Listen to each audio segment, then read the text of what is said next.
And I also welcome session chairs and moderator, Mr. Aditya Pundir, Country Director, India and South Asia, the Climate Reality Project, Mr. R.K. Sharma, Regional Director, Regional Institute of Cooperative Management, Chandigarh, and Mr. Bhavesh Swami, Lead Clean Energy Policy Engagements in the Climate Reality Project India. Also, our program esteemed partner institutions being represented by their heads, conveners, CEOs, directors, promoters like Sanrakshat, Mr. Prasoon Shukla, India, Graha Kirana Foundation, Indonesia, Dr. Intan, RICM Chandigarh, Dr. R.K. Sharma, Dr. Jitendra Goirala, IIM BSS, Dr. Vani Parvez, Chitkara University, and Dr. Dai Yun Cheong, and Mr. Aditya Pundir. My fellow colleagues, Dr. Sumit Arora, President APSWDP, Mr. Hitesh Kumar Gulati, Director General Honorary, and Dr. Rajiv Chaudhary, Honorary Director Capacity Building Training, APSWDP, to commemorate World Environment Day 2022, that is today, 5th of June 2022, through the International Youth Sustainable Development Dialogue 2022. We all are delighted to witness the deliberation from experts in environment conservation, climate advocacy, climate change education, and forest services, specifically working directly or indirectly in the gamut of environment conservation and climate change. It is indeed our pleasure to receive registrations from various states of India and across borders, including Dubai, South Korea, Japan, Philippines, Indonesia, Ethiopia. We welcome the august gathering of participants from diverse organizations, including academicians, business consultants, corporate social professionals, corporate social responsibility, professional development practitioners, entrepreneurs, government officials, and public health experts, legal practitioners, students, and others. Let me brief about APSWDP.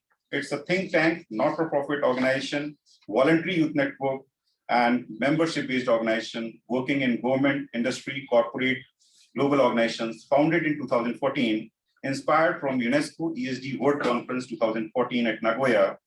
It has received special consultative status under Economic and Social Council of United Nations since 2019, affiliation and accreditation under United Nations Department of Global Communications since 2019, and United Nations Environment Program and United Nations Environment Assembly since 2022. It has a sole axiom of promoting social work education for sustainable development and working on 3 of the 5 UNESCO Iysdvd global action programs, that is building capacity of educators and trainers, empowering and mobilizing youth, and accelerating sustainable solutions at local level. APSWDP has extended its knowledge and institutional network across the globe in various regions by signing various MOUs with diverse agencies on promoting UN SDGs. This is all about the program background and formal welcome. And may I now take responsibility, as a convener, to introduce why we are having this dialogue. Aligned to the United Nations theme of the year on World Environment Day and UN SDGs, the association has been commemorating the day since 2015 by collaborating with the Climate Reality India in Chandigarh region by way of organizing various advocacy events, campaigns, capacity building programs, and virtual dialogues. This year, under the edges of APSWDP, we have conceived second in series the International Youth Sustainable Development Virtual Dialogue 2022 in partnership with Climate Reality Project India, South Asia, Asia Climate Change Education Center, Jeju, South Korea, Chitkara University, Punjab in India, Regional Institute of Cooperative Management, Chandigarh, India, and Integrated Association of Medical, Basic, Social Scientists, IMBSS in India, Graha Kirana Foundation in Indonesia, and Sanrakshat again from India, with an aim to address the issues of conserving biodiversity, restoring ecosystems, communicating climate change today. In addition, this dialogue is intended to develop understanding and exploring indigenous knowledge on biodiversity conservation and climate change mitigation and adaptation. World Environment Day is celebrated annually on 5th of June and is the United Nations principal vehicle for encouraging awareness and action for the protection of the environment. First held in 1974, it has been a platform for raising awareness on environmental issues such as marine pollution, human population, global warming, sustainable consumption, wildlife crime, and this day is global platform for public outreach with participation from 143 countries annually. Each year, the program has provided a theme and forum for business, non-government organizations, communities, government, and celebrities to advocate environmental causes. The theme for World Environment Day 2022 is Living Sustainably in Harmony with Nature and will be hosted by Sweden this year. The World Environment Day 2022, a global campaign, Only One Earth, calls for transformative changes to policies, choices to enable cleaner, greener, and sustainable living in harmony with nature. It will focus on the need to live sustainably in harmony and our possibility for shifting to greener lifestyle through both policies and individual choices. Only One Earth was the motto for the 1972 Stockholm Conference. So 50 years on, the motto is as pertinent as ever. This planet is our only home, and humanity must safeguard its finite resources. This year, 2022, a historic milestone for the UNEP and the global environmental community, as it marks the 50th anniversary of establishment of UNEP as an outcome of the Stockholm Conference. It also coincides with the high-level Stockholm 50+ international meetings. This intergalactic events serve as an opportunity for the international community to strengthen cooperation and show leadership in the transformation towards a more sustainable society. And commemorating World Environment Day 2022 rests on UN Decade on Ecosystem and Restoration 2021 and 30, which can take many forms: growing trees, greening cities, rewilding gardens, changing diets, or cleaning up rivers and coasts. This is the generation that can make peace with nature. Ecosystem restoration means assisting in the recovery of ecosystems that have been degraded or destroyed, as well as conserving the ecosystems that are still intact. Healthier ecosystems with richer biodiversity yield greater benefits such as more fertile soils, bigger yields of timber and fish, and larger stores of greenhouse gases. Restoration can happen in many ways. For example, through actively planting or by removing pressures so that nature can recover on its own. It is not always possible or desirable to return an ecosystem to its original state. We still need free farmland and infrastructure on land that once forest, for instance, ecosystems like societies need to adapt to a changing climate. Keeping in view the theme of the World Environment Day, Living Sustainably in Harmony with Nature, the virtual dialogue will witness 3 interesting panel discussions today. First panel, Cooperatives as Hybrid Approach to Kick Off Sustainable Development and Community Livelihood Among Indigenous Communities. Second panel, 2030 Global Agenda, Role of Youth in Environmental Sustainability.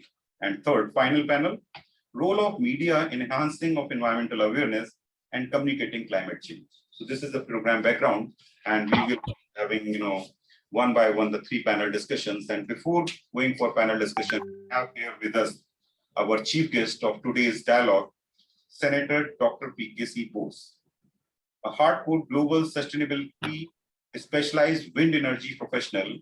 Dr. P.K.C. Bose has many first-time hat tricks in his credits. He has successfully commissioned 3 most reputed German corporations in India over a period of close to 3 decades of his professional life. Dr. Bose is like a brand ambassador to German Mittelstand SME companies in India, as he has been instrumental for settling down few German Mittelstand SMEs companies in the country, besides being the founder, managing director of SEW Eurodrive India. He was the managing director for India and area countries for Eurodrive, as he was the catalyst for energy conservation for various first-time applications in India. Dr. Bose has been campaigning for sustainability, be it energy conservation, carbon emissions, reductions, energy efficiency, and now for green energy as the most sustainable source. He is known as the sustainability evangelist in India. He is the one and the only Indian in the Senate of Economy as senator in Germany. Dr. Bose is a certified climate-related leadership corps trained by Nobel laureate Al Gore and the former vice president of US. Dr. Bose is an alumnus of the Indian Institute of Management, Ahmedabad, Indian School of Business, Wharton Business School, and Kellogg School of Management, USA, and holds his PhD from Washington International University, US. He has nearly 30 years of experience in the corporate world on a social or as a successful business leader. He has been featured 2 times consecutively in the Forbes magazine in year 2011 and 12 as the first Indian who got Inducted as senator into the Senate of Economy, Germany, Dr. Bose has been invited to participate as a VIP guest for the Nobel Prize Forum in 2018 at Oslo, Norway. He was also invited by the Norwegian Parliament for discussion on renewable energy policies in December 2018.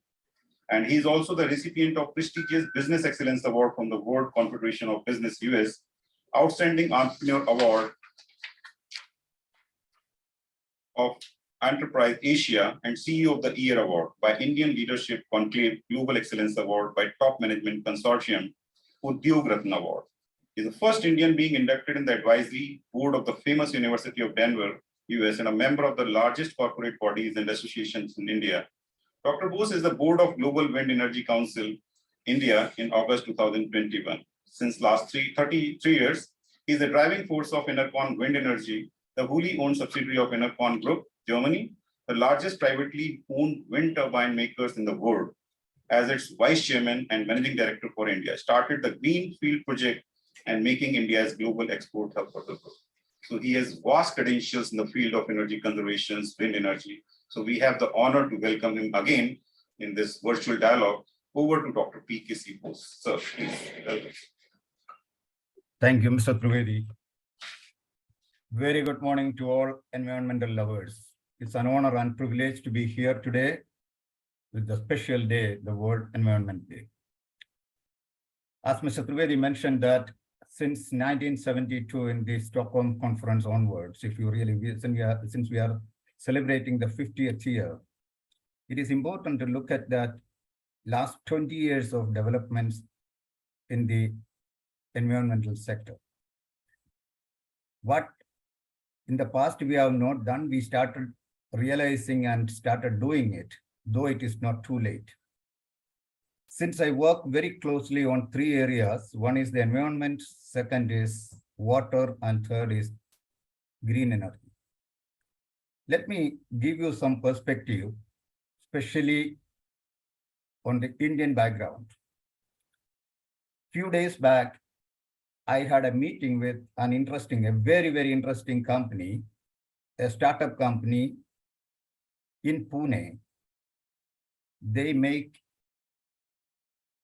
the no filter pollution retrofits. So during the discussion, it came to my knowledge that they have so many challenges, though they have the patent from the United States, Europe, and also from Asia. So this filterless technology, which is the first time in the country, which has so many benefits. So when I started discussing with them, especially about how do you support reducing the pollution and making a green environment, the first thing they came and said, would you like to join us to meet the chairman of a pollution control board in India? I met this gentleman and it was not surprised. It was really shocking that by law, you are only supposed to use such filtration systems only up to 800 kVA. Above 800 kVA, there is no regulations and systems, no policies in place. Now, if you take a cumulative overview of the hotels, hospitals, educational institutions, software companies who are all using very large generator sets up to 15,000 kVA. So it doesn't apply to them at all. Why? Because there are no regulation, no systems in place, no policies in place. And he said, this decision has to come from the Central Pollution Control Board. Now look at the difference. Somebody wanted to do something great to support the our environment, but then our regulatory systems, our policies are not allowing us to do. How do we really create a green environment in our country? This is a big question, and I think it is important for all of us to look at that. If I'm, this is only a small part of the bigger, system I'm talking about, the filtration system. So I was trying to encourage this company. I said that, okay, you should actually go to Poland, because that is the most polluted country in Europe.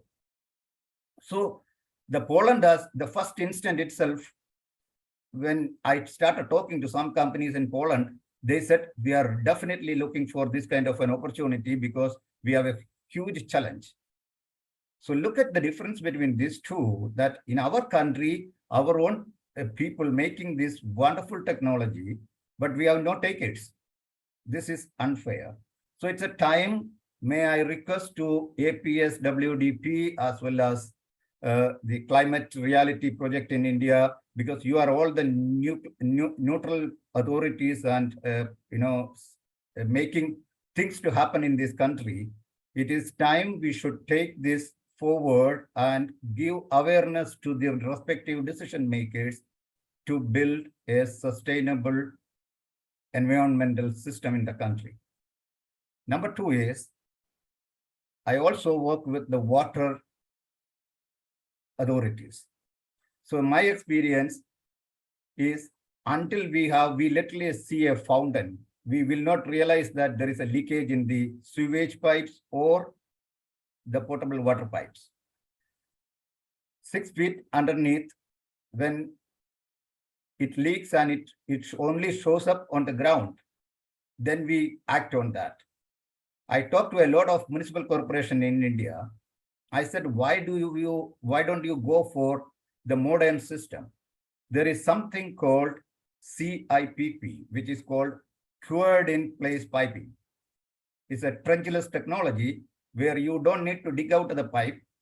You can do a lining inside the pipe by using a glass fiber reinforcement.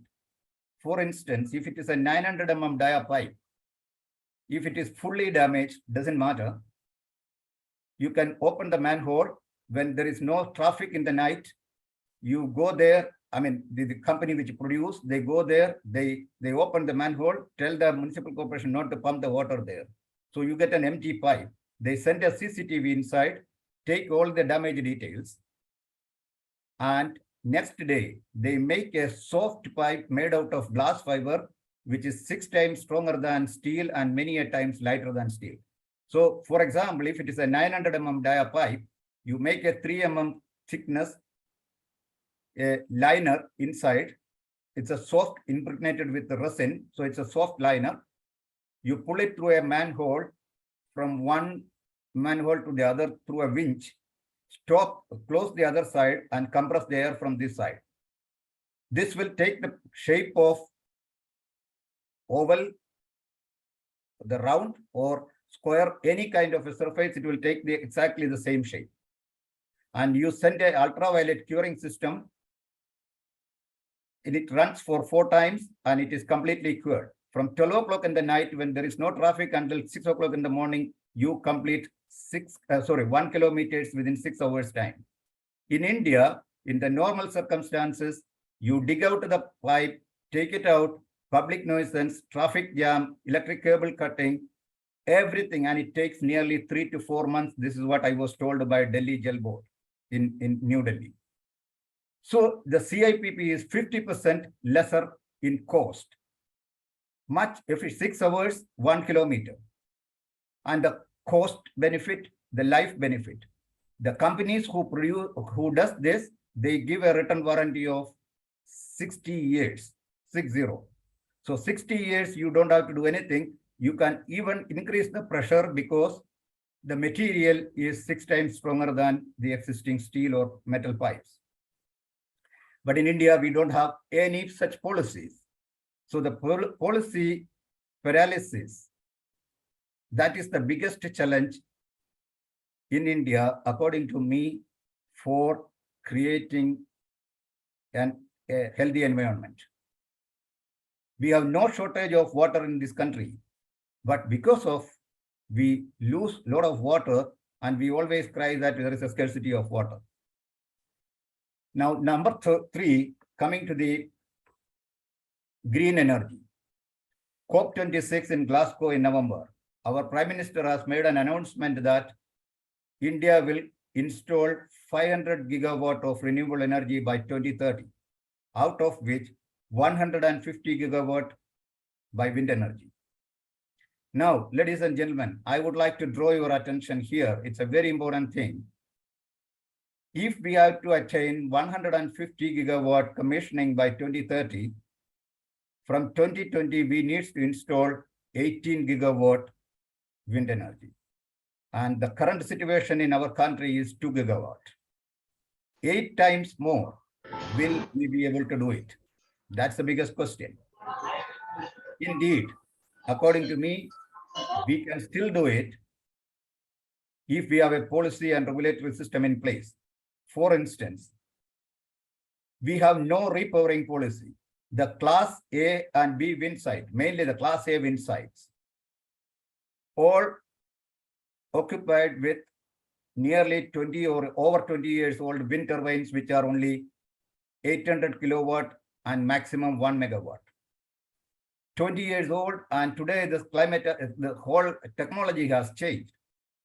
So if India establish a repowering policy with a strict guideline that over 20 or 20 years old turbines to be removed, and all those places to be repowering to be done with bigger turbines of 4 megawatt or 5 megawatt, we will be able to generate 5 times more power, doing only regulatory and policies in place.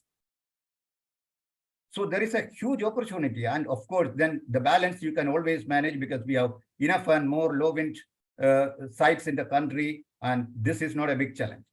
So in order to fulfill our Prime Minister's dream, the first and foremost thing, whether it is environment, whether it is water, whether it is green energy, we need to have policies and regulatory systems in place.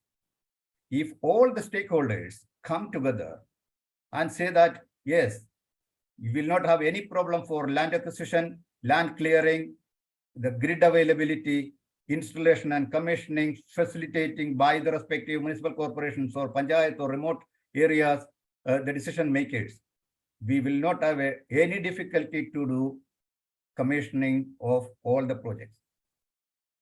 We also need to take advices from the international agencies who are neutral agencies. They have no political or profit, nothing. They are absolutely neutral agencies. If we take the advices from them, they will be able to tell us that how do we make energy efficiency, what are the ways of energy conservation, and so on.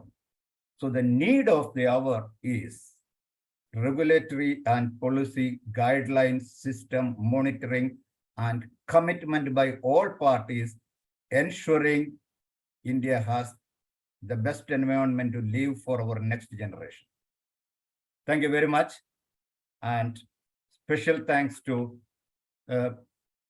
all the members from the Climate Reality Project and also Mr. Trivedi for having me here. Thank you very much. Thank you, Dr. Bose. And definitely we are having your words of wisdom and truly inspired by you, like the Climate Reality Project and the Iysdvd, can work in synchronization with local government in cities. And definitely cities are struggling, like Indian municipalities are struggling with technology, with new technology transfer, green technology, and the latest technologies which you have referred here, like CIPP, will be definitely of great help for Indian cities. So we will work in synchronization with all of our partners and try to advocate with the local government. Thank you, sir. Thank you for your words of wisdom. Now, in furtherance to this program, now I will welcome Dr. and Emeritus Professor Dai Yun Jeong. He's the guest of honor in today's dialogue, and he's also the Emeritus Professor at Jeju National University. Professor Dai Yun Jeong is presently the Director of Asia Climate Change Education Center in Jeju in South Korea, and he received BA and MA degree in Sociology from Korean University and PhD in Environmental Sociology from the University of Queensland in Australia.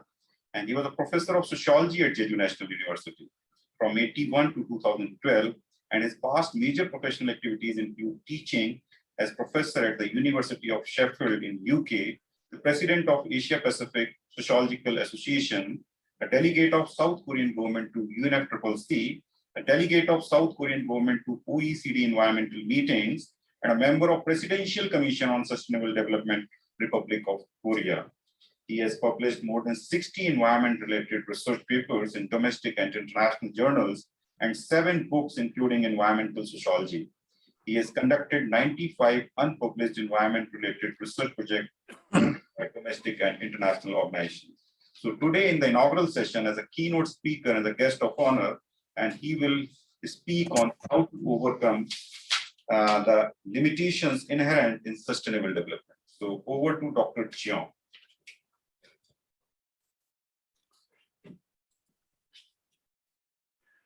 Thank you very much. I'm very honored to be here as a speaker at inaugural session. As I have been introduced, I'm serving currently as the director of Asia Climate Change Education Center.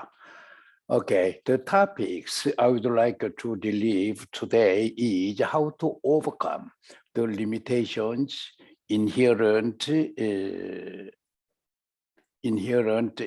sustainable development.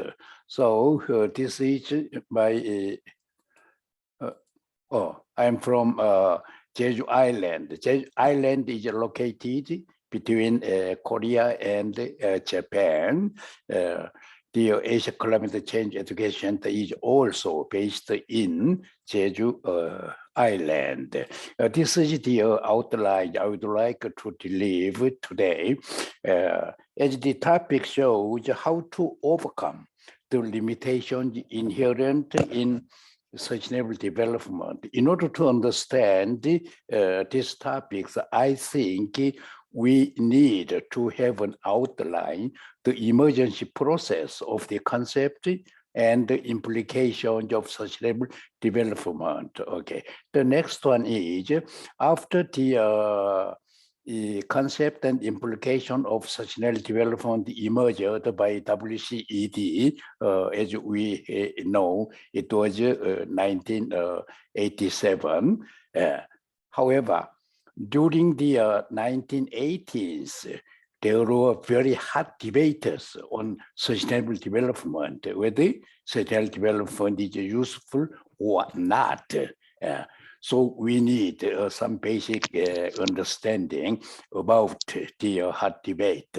Then we can review again on the basis of the two things. One is the basic concept and implications of sustainable development, and the debaters on sustainable development emerged during the 1990s. Based on these two, we can catch something about the limitations. Sustainable development is a very good idea for coexisting between humans and nature as we have planned. However, we can find some limitations. The evidence is, for example, even though sustainable development has been launched some decades ago, however, we are still faced with a lot of challenges from nature, such as climate change, ozone depletion, and natural disasters like that. That means sustainable development is a good ideology and the practice for achieving the successful economic development together with coexistence with the nature. However, we have some. Then, as the concluding mark, I would like to suggest. So, according to the program, we have. I have just 10 minutes. Therefore, here you can see the first, the emergency process of the concept and the implications of development. These can be classified into 4 sectors. First one is neoclassical economy in the 19th century. Second one, social science in the 1970s, and the international organizations in the 1970s. Okay. Those 3 are, even though they did not use the terminology sustainable development. However, their idea about the relationship between human activities and the conservation of nature, they could find some conflict. So even though they have not used the terminology sustainable development, however, I think their idea is based on the sustainable development, okay? After that, as we know, WCED suggested the formally the concept of sustainable development in the 1918s. This is the emergency process. So we do not have enough time to explain in detail. Just I will present the outlines. The neoclassic economy in the 18th century, this is, I think, about 100 years after the emergence of industrialization in 19th century. Non-used terminology, sustainable development. However, their main point was market price should include ecological cost for saving resources through increasing the market price of manufactured product. Then will be resulted in preventing nature from being polluted. This is the first emergence about the idea of sustainable development. Then in the 1970s, we had two categories of scholars. One is pessimistic perspective on industrialization. The other one was optimistic perspective on industrialization. The first category, they argued industrialization no more promoted the industrialization. If this is advanced continuously, we will be faced with unsustainability in terms of so many environmental, socio-economic sectors. Therefore, we have to satisfy with the current level of material affluence and the convenience in everyday life, because the industrialization has been advanced for improving the material affluence and the convenience in everyday life. Then we got unexpectedly a very serious side effect. We call them the environmental problems. However, another group argued industrialization should be advanced continuously. The limitations can be overcome by innovation of technology and economic development based on reinvestment capital, like that. And the international organization in the 19th United Nations or the IUCN, like that, their main point was, we cannot stop sustainable development, we cannot stop industrialization. However, we cannot continue industrialization using the current way.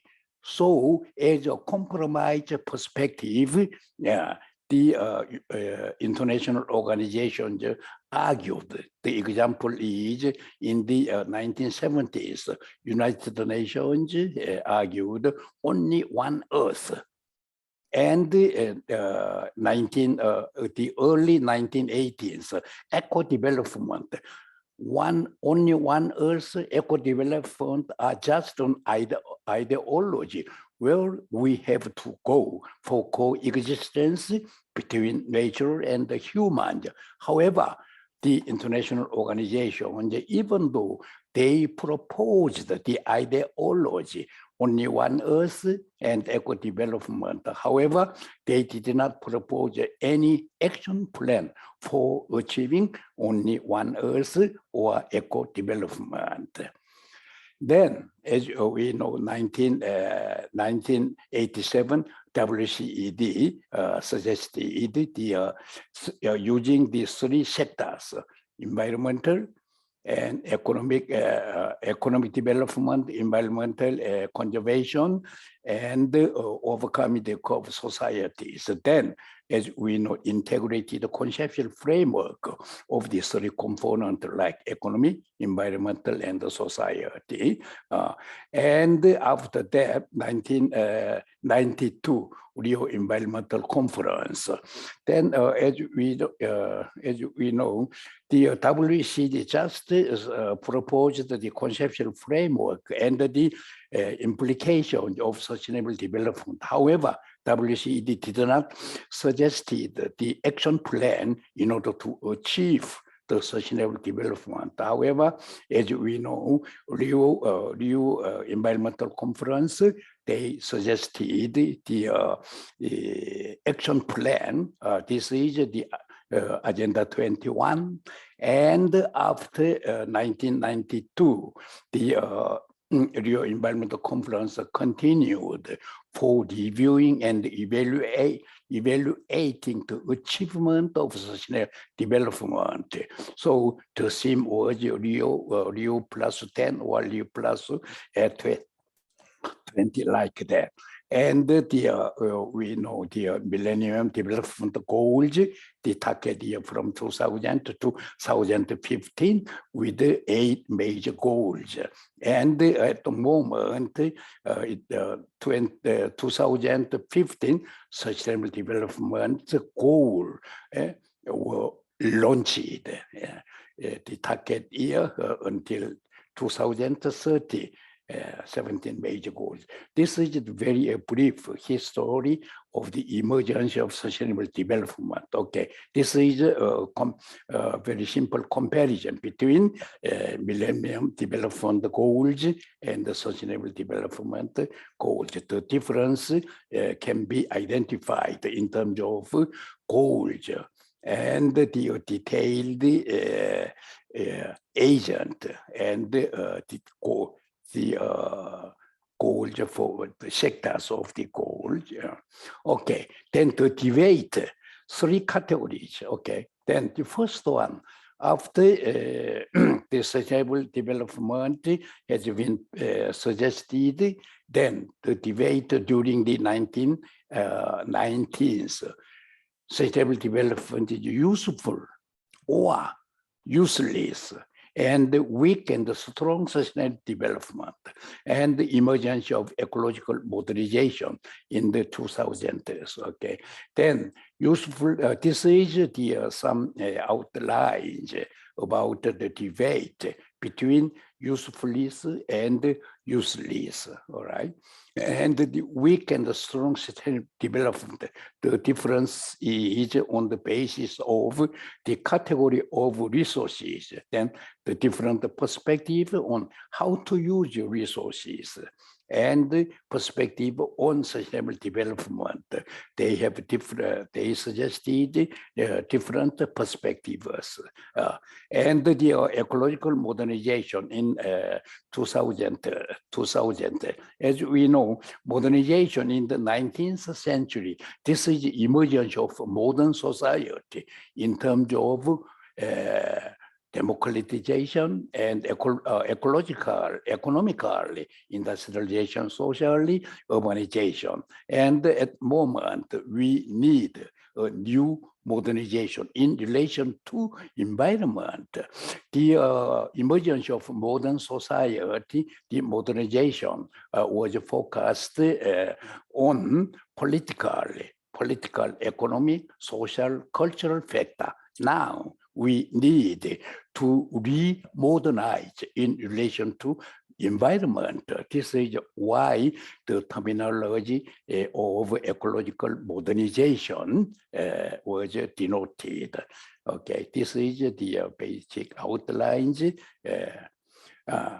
All right, then, based on then, I think we have lots of limitations inherent in sustainable development. However, broadly, I think we can categorize into 4 sectors. The first one is horizontal perspective. The second one is sustainable development, even though set up the category of social factor. However, the social sector is not inclusive. And the third one is less efficient approach to the achievement of sustainable development goals. The last one is no mechanism for driving the social consensus, because I will explain in detail. All right. As you can, horizontal perspective, sustainable development is based on horizontal perspective. As we know, goals of component of sustainable development. Okay, environmental, its goal is set up as conservation, economy, development, society, increase in material affluence and convenience in life. When we review the three goals from the three components, we can find the three goals are in conflict. For example, in order to achieve the goal of environmental conservation, if economic is advanced for development, then this is in conflict, all right? However, economic development can be matched with the goal of society, increase in material affluence. Okay, therefore, these three goals are in conflict because the sustainable development perspective has set up these three components are equally important. Three goals are equally important. Therefore, no control tower to solve the conflict. This is why we still have the result in human-induced societal challenge causing climate change. So I think we need to solve a mechanism to solve the conflict among the three goals. Okay, therefore, if we set up, for example, we place the goal of environmental as the top value, all right? Then economic and society, their goal should be under the environment. Therefore, if the goal of economy or goal of society is in conflict with the goal of environment, then the two goals from economic and society should be controlled. However, the goal of economic and the goal of society, they can be in a mutual benefit. So we call such a framework is a vertical perspective. So the vertical perspective would result in ecological allocation of not only environment, but also economic and social sectors within the carrying capacity of nature. All right. The second one, not inclusive categories or coverage of social. This means original framework of sustainable development is focusing on poverty. However, other societal, social related sectors impacting on the sustainable development. For example, population growth, technology, lifestyle, agricultural ethos, social form like that. So very limited social sectors are carved in the original framework of sustainable development. So we need to expand the coverage of social sectors. As you know, population growth is important, impacting on sustainability of economic and environment. However, original framework does not include those social sectors. Therefore, society as a whole would result in not full sustainable development due to the limited number of sectors included in original framework of sustainable development. The third one is less efficient approach to achievement of such sustainable development goals. As we know, 17 major goals. When we look at carefully, the 17 goals conceptually are different. However, they do not exist independently, rather in a mechanism interacting with each other as an integrated reality. Nonetheless, then the 70 goals focusing on them as if they are independent reality.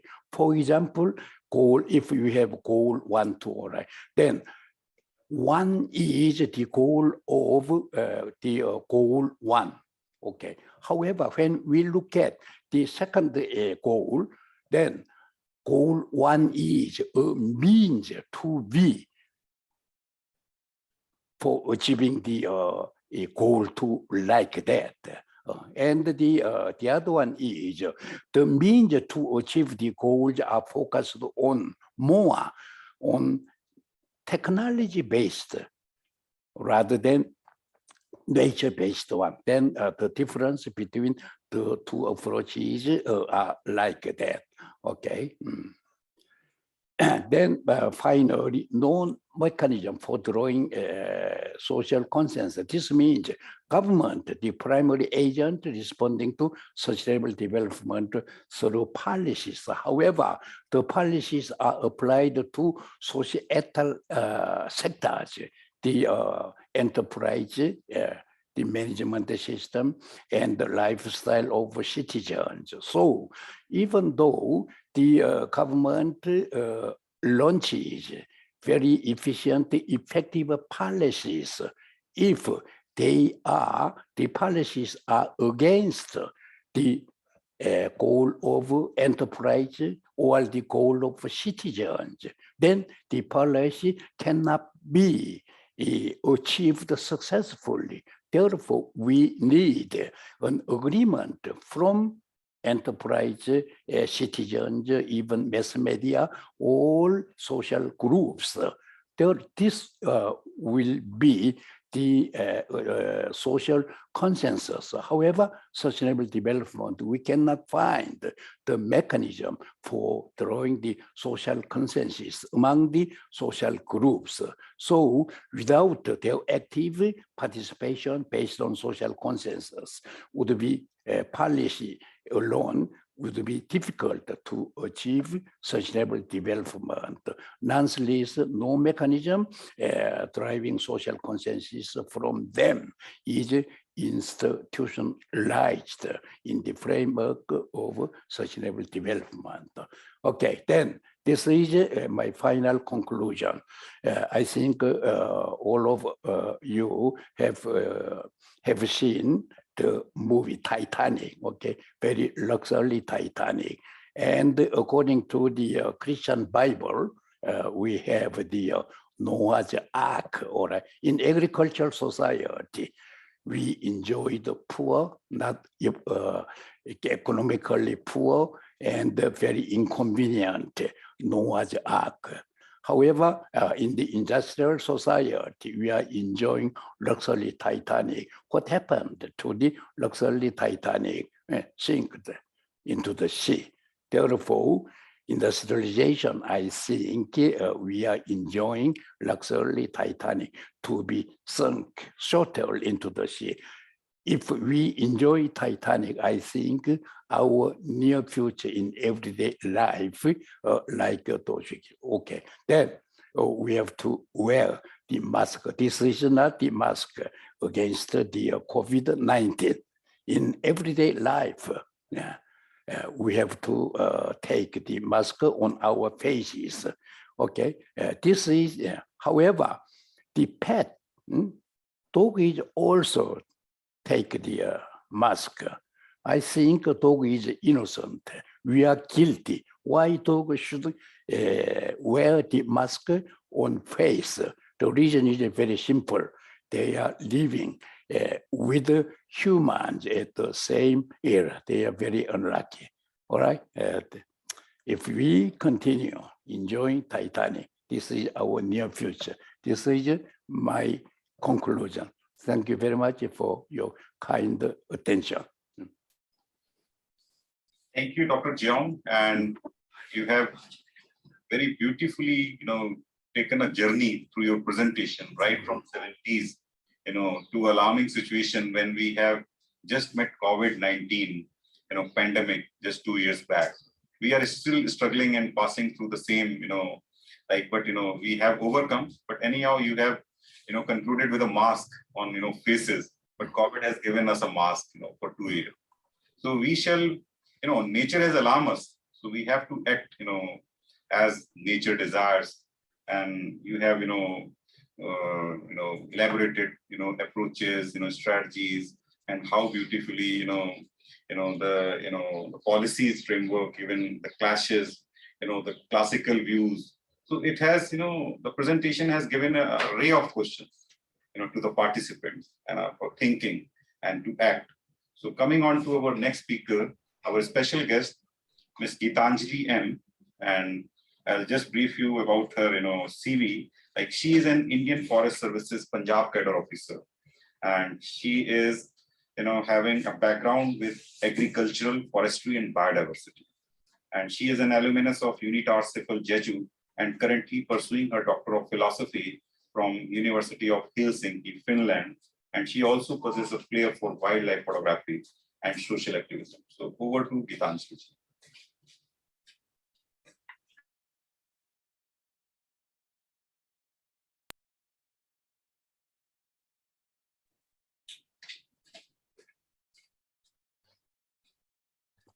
Good morning, everyone.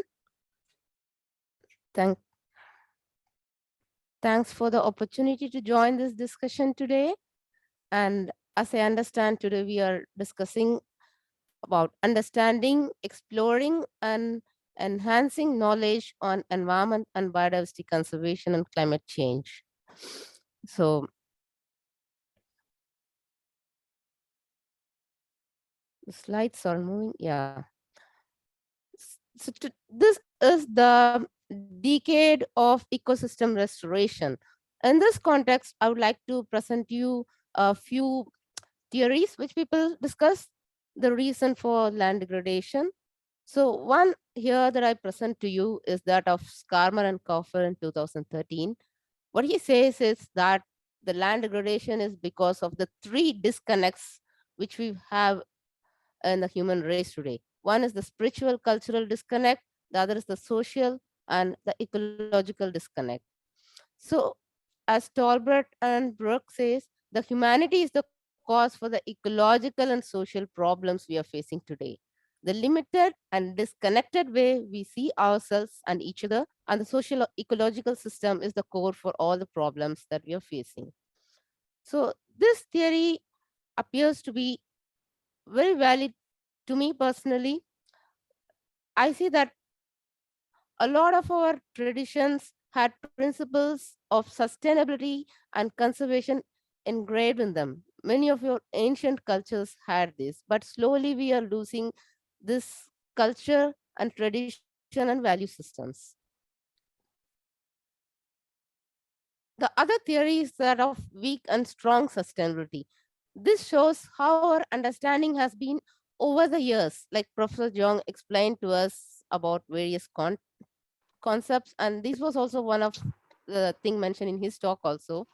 Like in 1987, the concept of sustainability was that the three things, nature, society, and economy, were different things and they just were overlapping to a certain extent. That is was our understanding of sustainability. So we did not care so much to preserve nature. We were focusing on developing our society and building our economy without knowing that. I mean, we just thought they just overlap a bit and they are like totally separate. But the present context, after so much of uh, facing the problem, now people know that the concept of strong sustainability is that the society and economy are resting on nature. So this nature or environment is the carpet that we are all standing on. If this is pulled, and then everything thus collapses. So also Han 2013 shows this diagram very nicely that the ecological system is the base and the societal system rests above it and the economic system above that. But even today, we behave as if the economic system is the foremost. without understanding the economy rests on the ecology only. So these, and when talking of this, I would like to mention of a recent review that happened by Das Gupta in UK. The UK has realized after a long time that this concept of economy resting on the ecology, and they have prepared a very comprehensive and detailed report. I'm just summarizing a few things that emerges out of the report and the emphasis given by Dr. Partha Dasgupta after this review. He stresses that our education systems should introduce nature studies from the earliest in our lives. And he also says that the concept of nature capital should be included in our economic models. And he emphasizes that the environment ministers will have to ask how much the farmers should be paid to set aside land for greening the landscape, or whether a fossil fuel subsidy should be eliminated or not, things like this. These are some of the glimpses out of the report, but it's a very elaborate and detailed report that Dasgupta ji has brought out. After he also talks about the human race as a natural resource manager and the natural asset manager. So after reading this report, uh, the concept is he all wants us to become a responsible asset manager or a responsible natural resource manager. So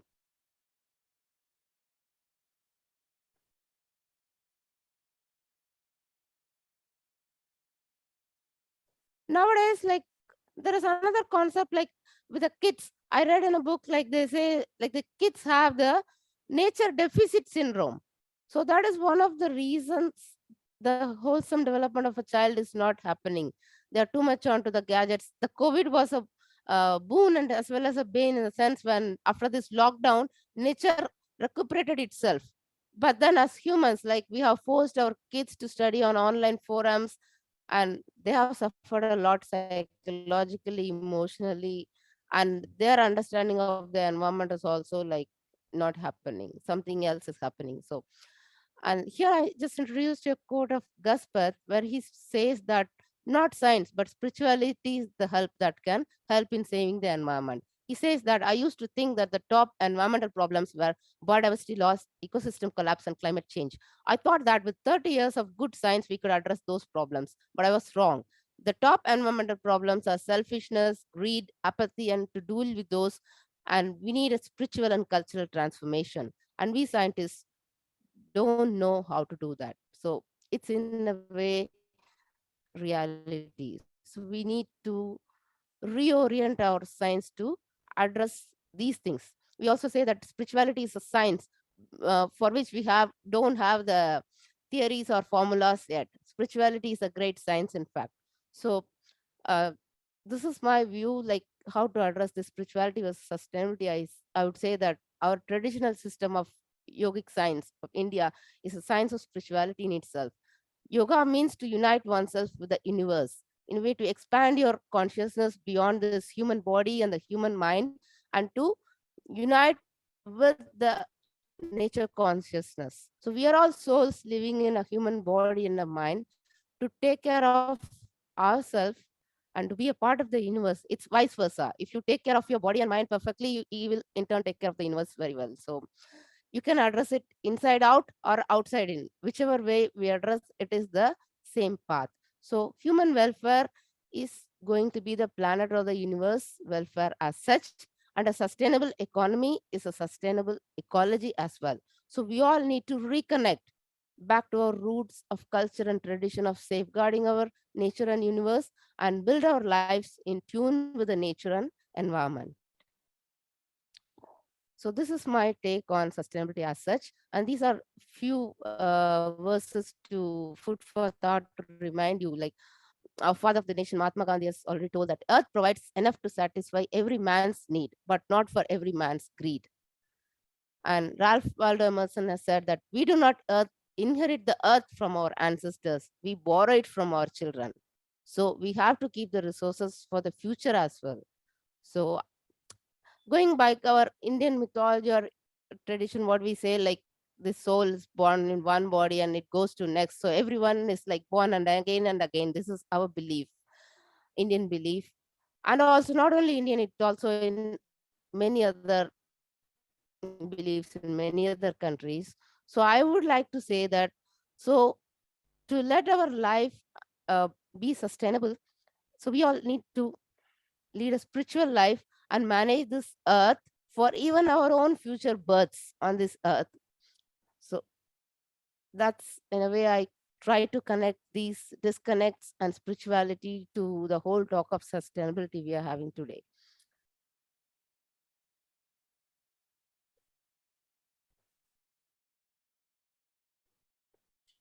Yes, thank you. So that's my take on this talk today.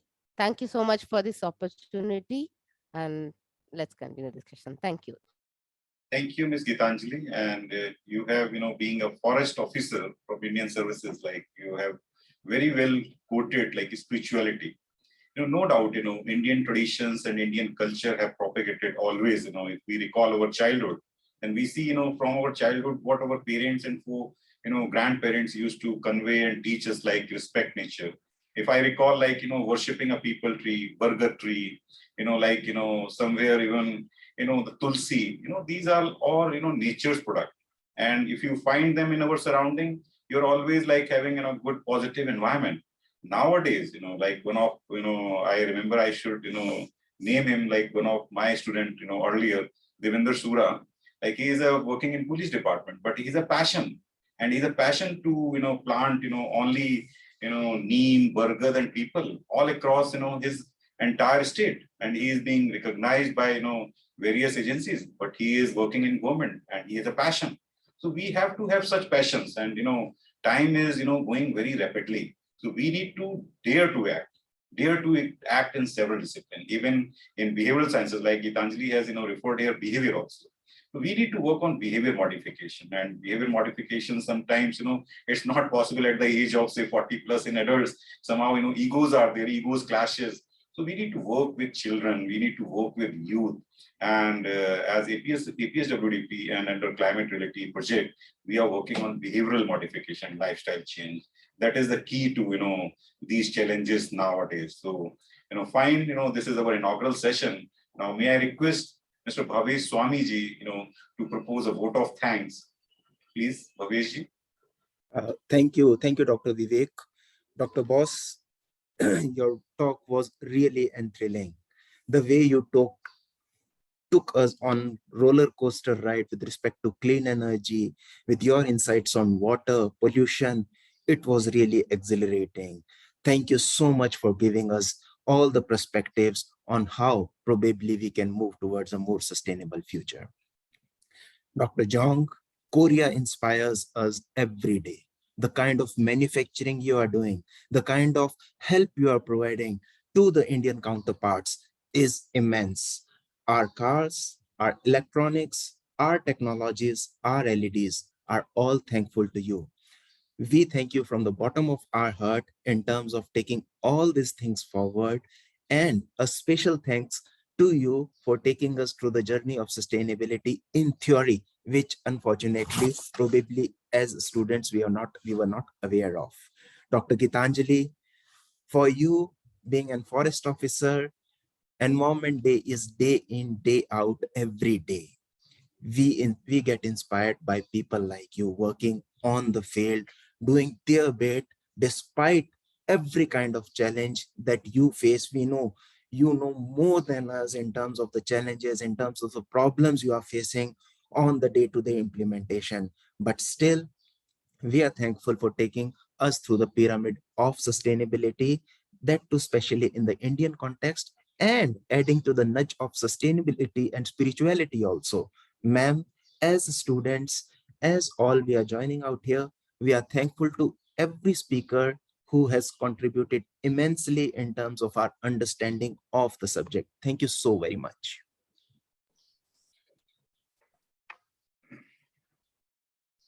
Yes, it's okay. Yeah, fine. So our inaugural session is concluded here. Now I'll move on to panel one discussion. And for that, we have here with us a session on like cooperative as a hybrid approach to kick off sustainable development and community livelihood among indigenous communities. And this panel is chaired by Mr. Iysdvd Pundir, and he is the country director, India and South Asia. And he took over the branch in 2010 and is posted in New Delhi. He received his training from Al Gore, Vice President of US, in 2009 on climate change, and he was selected for Australian Leadership Award training 2013 in environment. He has worked extensively in the field of climate change and sustainability in India. He has authored 2 books on natural World Heritage Sites for UNESCO, 5 environment education CD-ROMs, and 8 comics for children on environmental issues. He is also represented on consultation committees on climate change in India formed by UNDP, World Bank, and UNESCO. I also welcome the panel speakers in this session, Dr. Praful Dhal. He is the General Manager and State Head CSR and Sustainability of JK Paper Mills Limited in Odisha. He is on the boards of various organizations, which includes the Mentor Climate Reality Project US in India, Adjunct Professor of Sri Sri University for Climate Change and Sustainability, Co-Director, the Resource Center for Climate Change, Sustainability, Education Practices, Sri Sri University, Convener CSR CII Odisha State Council, Member Regional Advisory Group, NABARD, Bhubaneswar, Member CSR Subcommittee, Government of Odisha. Our second speaker, Dr. Salman Jacob, is the Head Climate Change and Disaster Risk Reduction at World Vision India. Is a versatile experience of 21 years in the areas of climate change, mitigation and adaptation programs, DRR and building resilient communities, climate change sensitization, environmental awareness program, regeneration of degraded lands, carbon footprint management, WASH, disaster relief rehabilitation, environmental monitoring and impact assessment studies, postgraduate level teaching and research. He is adding values to various organizations in different capacities over the years, including like National Coordinator for Climate Change and Environment in World Vision India, Asia Pacific Regional Point Person on DRR, Project Officer Emergency Operations in Church Auxiliary for Social Action, a national level NGO at Delhi, Environment Consultant in ERS Solutions Private Limited and Environment and Safety Consultancy. And is also a doctorate in anthropology, research on impact of environmental degradation and climate change on tribal communities, MPhil in environmental science, and Masters of Environment Management. And our third panel speaker is Prerna Shah. She's a well-qualified and diligent development consultant with 2 years of consulting experience in the government sector. She is Senior Research Associate with International Forum for Environment, Sustainability and Technology, and she has completed her Masters of Philosophy, MPhil, in Development Studies from IIT Bombay and Master of Arts from Indian Institute of Technology, Guwahati. From her graduation days in political science, he has been an active NSS volunteer and worked very closely on research and data analysis, along with drafting a report for CRI regarding the effectiveness of the RTEA. So over to Mr. Iysdvd Pundir to chair the session and to preside over this panel discussion with speakers in serial order like Dr. Praful Dhal and then Salman Jacob and Ms. Prerna Shah. Over to Iysdvd. Thank you, Vivek. It was indeed a wonderful session listening to all the guests in the morning. And yes, it is a good start to the function for the World Environment Day. But I have some mixed feelings actually starting this session today. In 1972, when we did this Stockholm conference happened and the World Environment Day was formed the next year, there was a lot of hope that 50 years down, now we are talking in 2022, things will change, people will know, and corrective actions would be taken. But unfortunately, what we see today on the ground is that climate change, I think we will have to now call it climate emergency everywhere, because things are getting very serious, the way things are happening. And every day now we are moving towards the dangerous limits, as I would call it.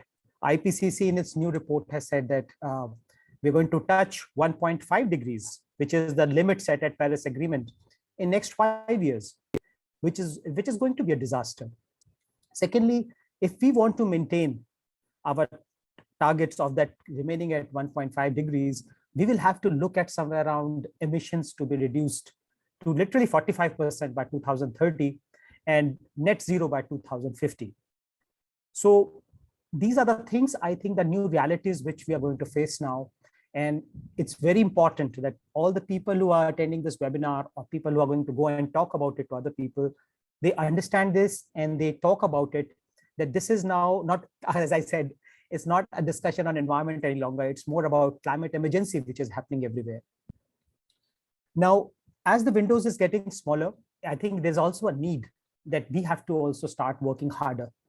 And sustainable development, as I rightly said, sustainable development, as Professor has explained, is now we have to also move beyond sustainable development. We have to move towards a climate adapted behavior or a climate resilient development with sustainable development, or as I will call it, the new word is adaptive development. That's what we have to work towards, because that is the new reality which we are living in. And here comes the roles of cooperatives. Now, as we know, the cooperative world or the not-for-profit world, or the people who are working with something other than in mind, other than the money, this sector is very, very crucial in the coming times. The number one reason for this sector to become very important is that it enjoys the trust of the beneficiaries. People who are being benefited by cooperatives, people who are coming in touch, for people for whom the governments of the world are designing policies. These people, unfortunately, despite the government's best intentions, somehow there's a difficulty in implementing the policies. There's a difficulty in getting the feedback. Like, the great things are being done by the government, but unfortunately, the right message is not reaching the capitals or the policy planners. And here is the role of our cooperatives. The cooperatives are the ones who are really working on the ground. Cooperatives are the ones who are actually working very closely with the beneficiaries, and they are the ones who have their confidence. So I think in the coming times, to get this transformation of sustainable development fast enough, we will need to strengthen our cooperative networks. We will have to strengthen them. We'll have to resource them. We will have to train them if required, so that they can do both the processes. Number one, they can help in talking about the benefits, like making the user segments aware of what the policies are, what the benefits are being given to them, how they have to move forward in taking care of the environment, ecology, and the equity part of the development. So all this thing can be explained to the user segment. And then, of course, the feedback, like what would be the implication? How are they working out? Is the policy working? Is the policy not working? Is the policy benefiting the beneficiary? Or in somewhere in the middle, the money is getting lost and the policy is getting lost. So this feedback has to go to the top people again in the planning department who are working on it and who are going to tweak the policy for the benefit. So again, so I would say that the role of cooperative in the coming time is going to be extremely important. The way they take because the messaging has to go both ways. So I think this is the one thing they will really do it well. Another benefit why the cooperatives have is they generally run on very low cost. They have the cost advantage. Being smaller in size, not having the overheads the bureaucracy has, and so again, they are the ones which are having low cost of operation, and they're able to give that information, benefit, all the things can be done at a low cost. So this is again something which is going in favor of the cooperatives. So I think there's going to be a need for us to strengthen the cooperative network in the coming times. And now as we know, we have some hardcore professionals, like Praful is a hardcore person, and he's done some incredible work in Rayagada, probably one of the most Prime Minister's aspirational district and the most disadvantaged district. So Prafula has done some wonderful work out there and helped in bringing a huge transformation in that district. And then, of course, we have others. Dr. Salman is also there. He's a veteran of a development that's last so many years. So I think I'm not going to take too much of time, and we are going to listen from these professionals how they're taking it forward. So over to you, Mr. Prafula, for taking it forward. Thank you. Thank you very much, Aditya-ji, and the team of organizing such a wonderful event. Am I audible, please? Yes, you are. Yes, you are. Okay. Is it visible now? Is it visible? Hello? It's visible. My screen is visible? Visible. Oh, it's visible. Okay. At the outset, I think Aditya-ji has very nicely explained the cooperatives' role in transforming traditional communities and particularly most backward people in this country. I would like to share. I won't go to the theory, but I'd like to share some stories of transformation that has happened.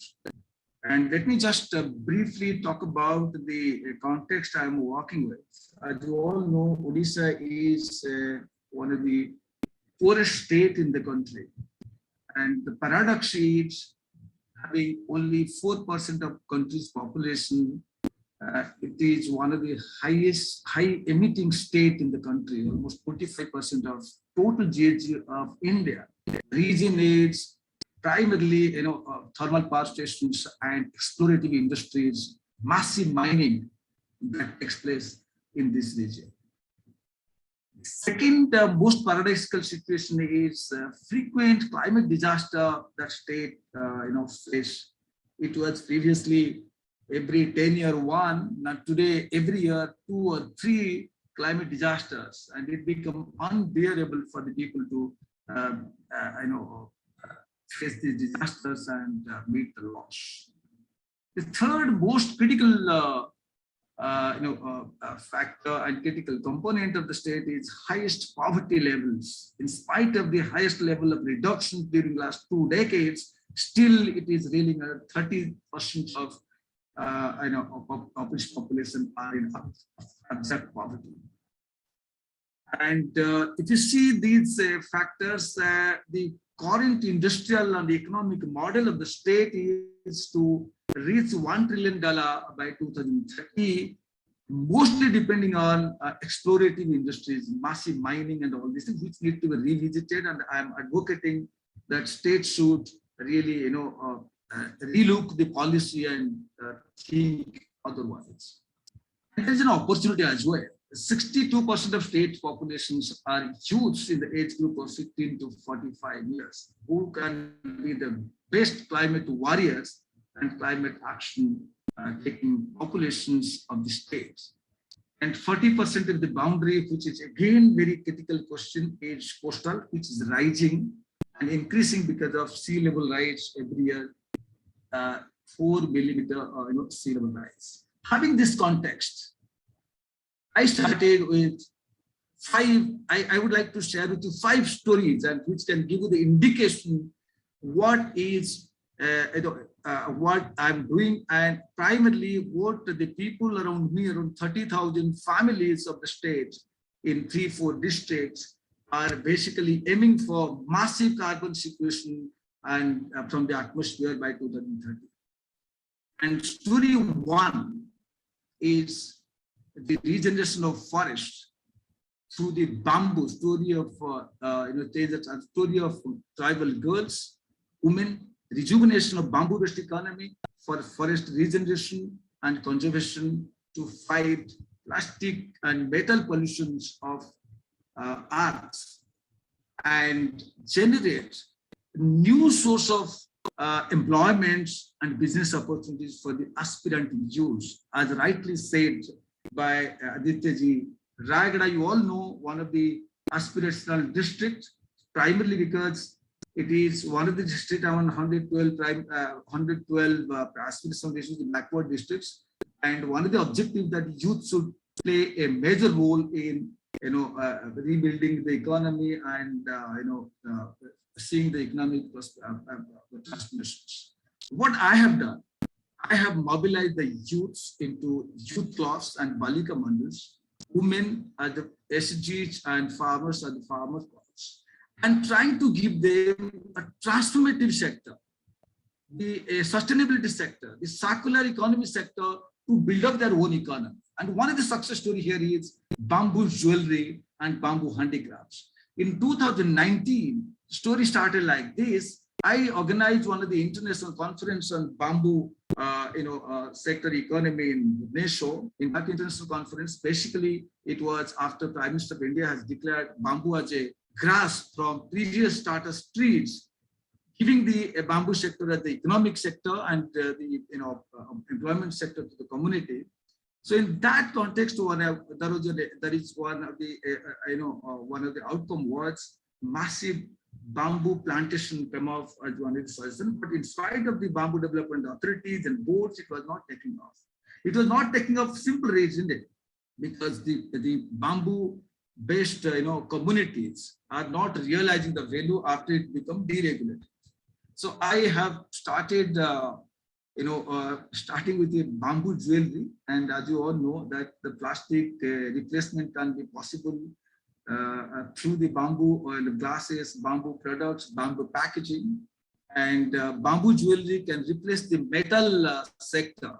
And experimentally, we invited the NIFT Bhubaneswar to discover the tribal art and craft, take the bamboo of the forest resource around, and produce the bamboo jewelry. So we're very happy to know that within these 2 years, this economic growth up to 2 crore rupees with 25 girls, and the demand are very high in international market. Recently, one of the American team came and they are going to sell across the world.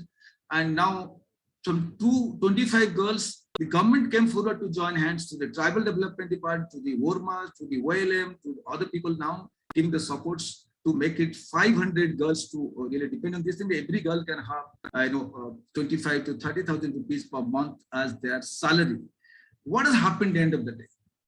The challenge that bamboo plantation or the bamboo conservation was not taken off. Once this utilizes, can you make it a big screen, like press F5? So participants are asking for making it a big screen. Can you press F5? Can you make it a? Yeah. Yeah, fine. Okay, in this sector, now giving a new hope to the aspirational youths of Raigada to build up their career in the sector. And now this rural startup is growing, and none other than the Odisha Skill Development Authority, the Government of India Skill Ministry, even Prime Minister Kusal Yojana, they have also identified the green skill space.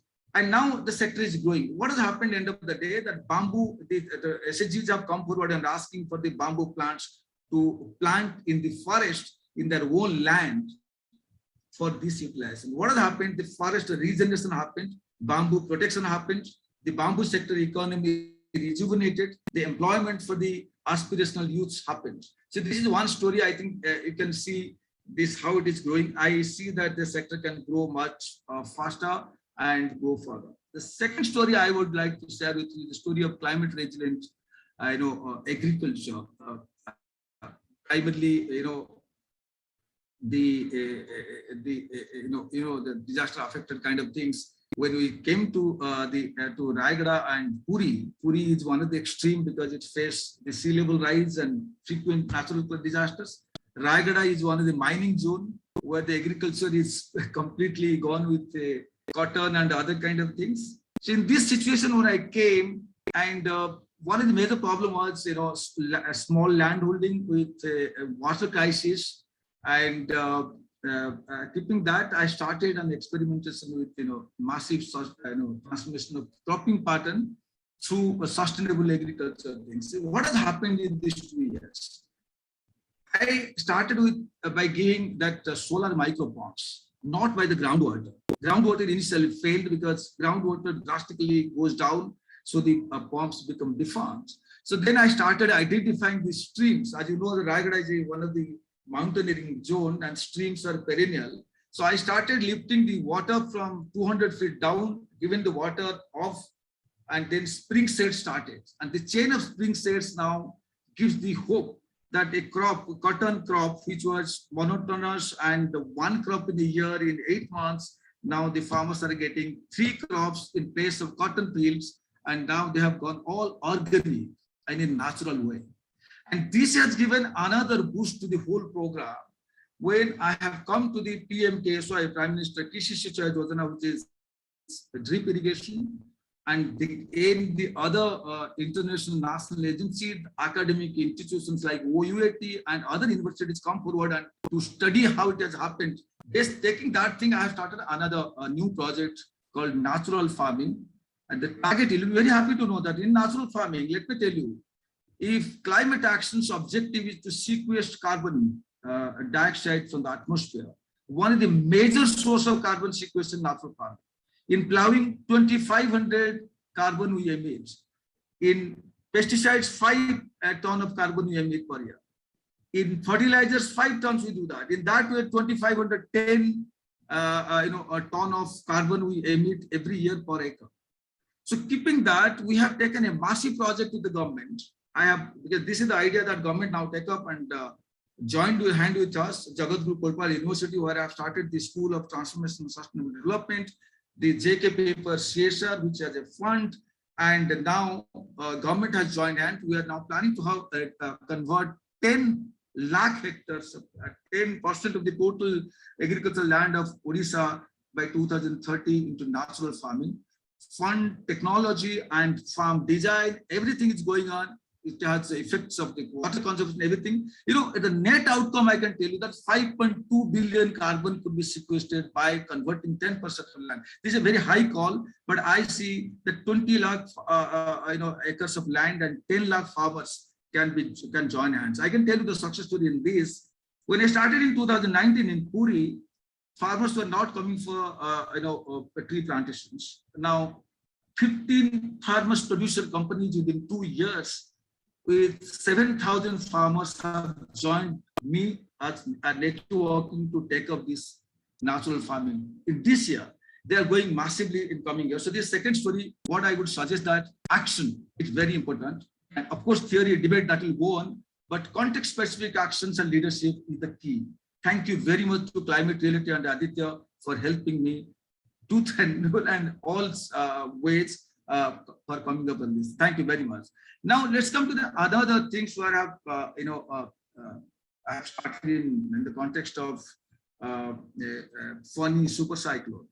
After Fani super cyclone, the Puri coast lost 15 million trees, only one district, and that has given huge challenge to the district to adapt with the heat waves, also the other effects. Keeping that, we started fruit tree plantation. Odisha is a food sufficient and fruit deficit.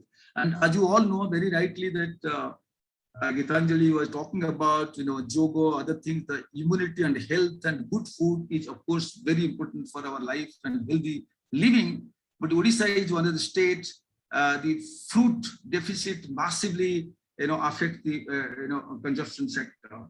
So I have started this fruit tree plantation. Thanks a lot to the the Climate Reality and Sustainable Green Initiative, given the initial 1 lakh trees. Now up to in these 2 years, 8.3 lakh trees been planted. Out of that, 2.5 lakh are the fruit trees, and 6 lakh trees are casuarina and mangrove, which is protecting the sea coast. And this year we are also going to do that. And these farmers crops producer companies are taking tree plantation as core, and others are ancillary activities at the farmers producer companies. So we are planning to have by 2030 10 million trees. It's a big call, but I'm getting a lot of support so we can achieve that. Third story. This is the fourth story is about the leadership in connecting tribal with the forest to supplies and economy. As you all know that during pandemic, when supply disrupted, but the agriculture and forest sector did not affected a lot. So the reason that women have started, doing the packaging, see the brooms, grass, the tamarind, the siali leaf, the high curcumin, turmeric.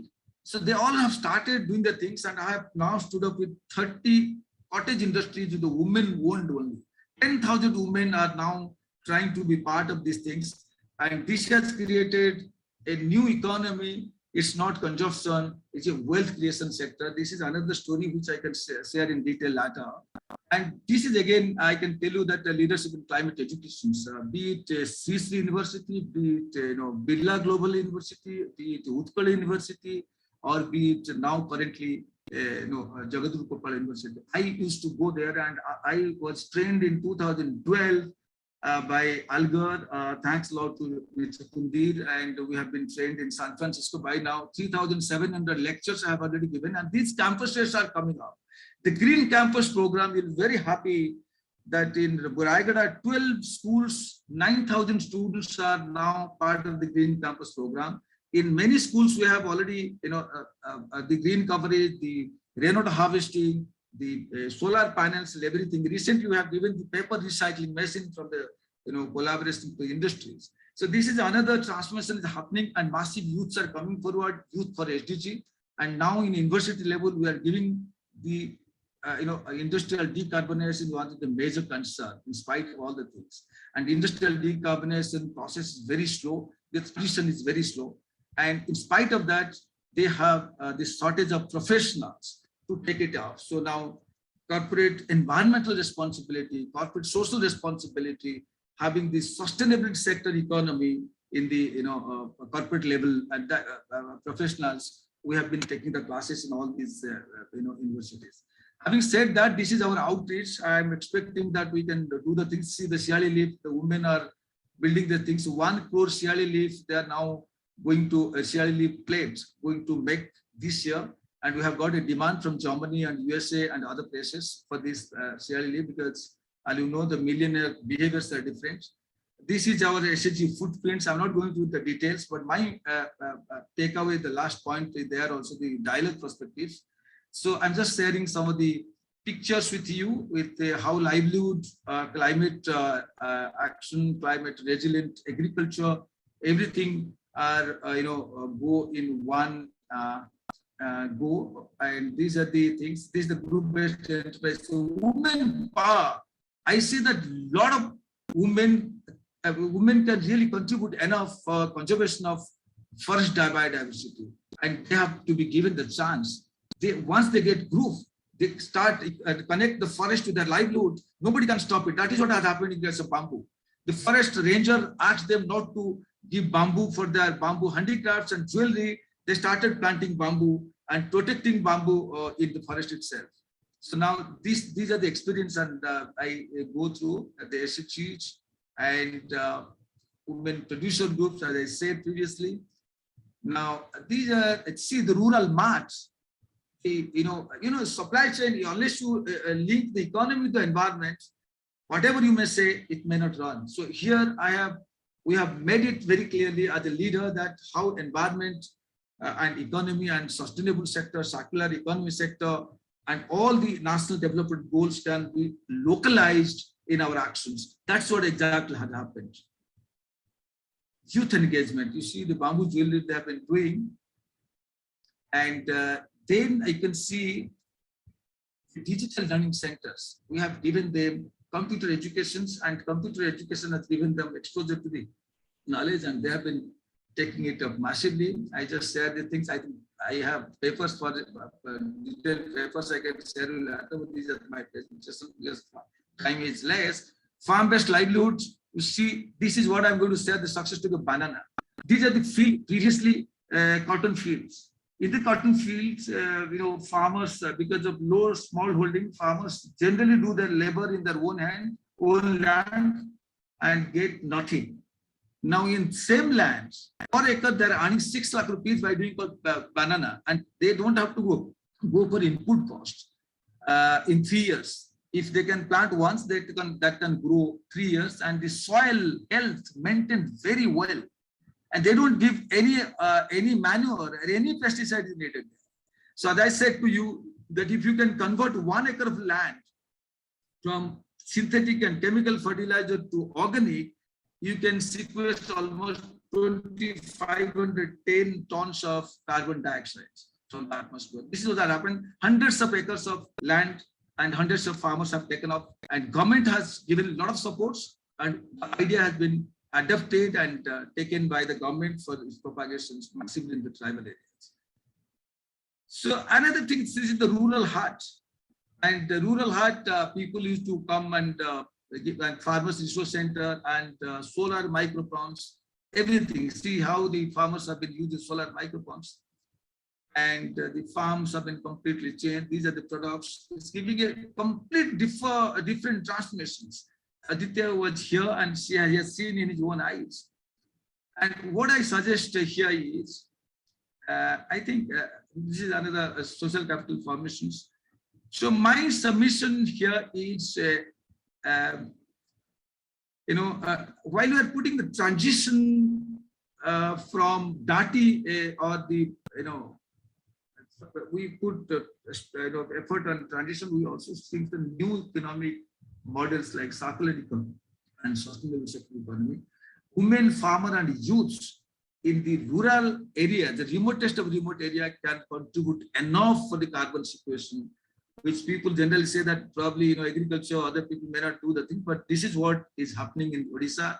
This is what I would like to share with you. I would expect more and more youths should come forward and take it off to the village, and we can get our green environment and save our planet. Thank you very much.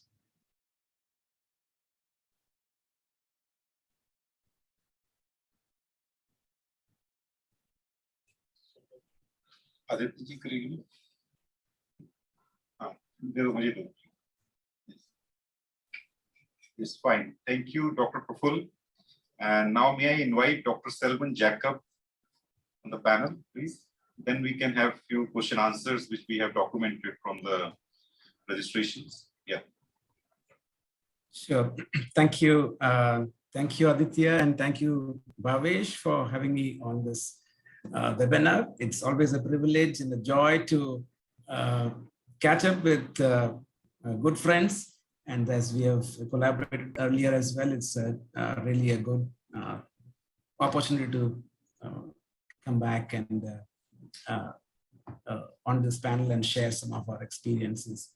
I hope my slide is visible now.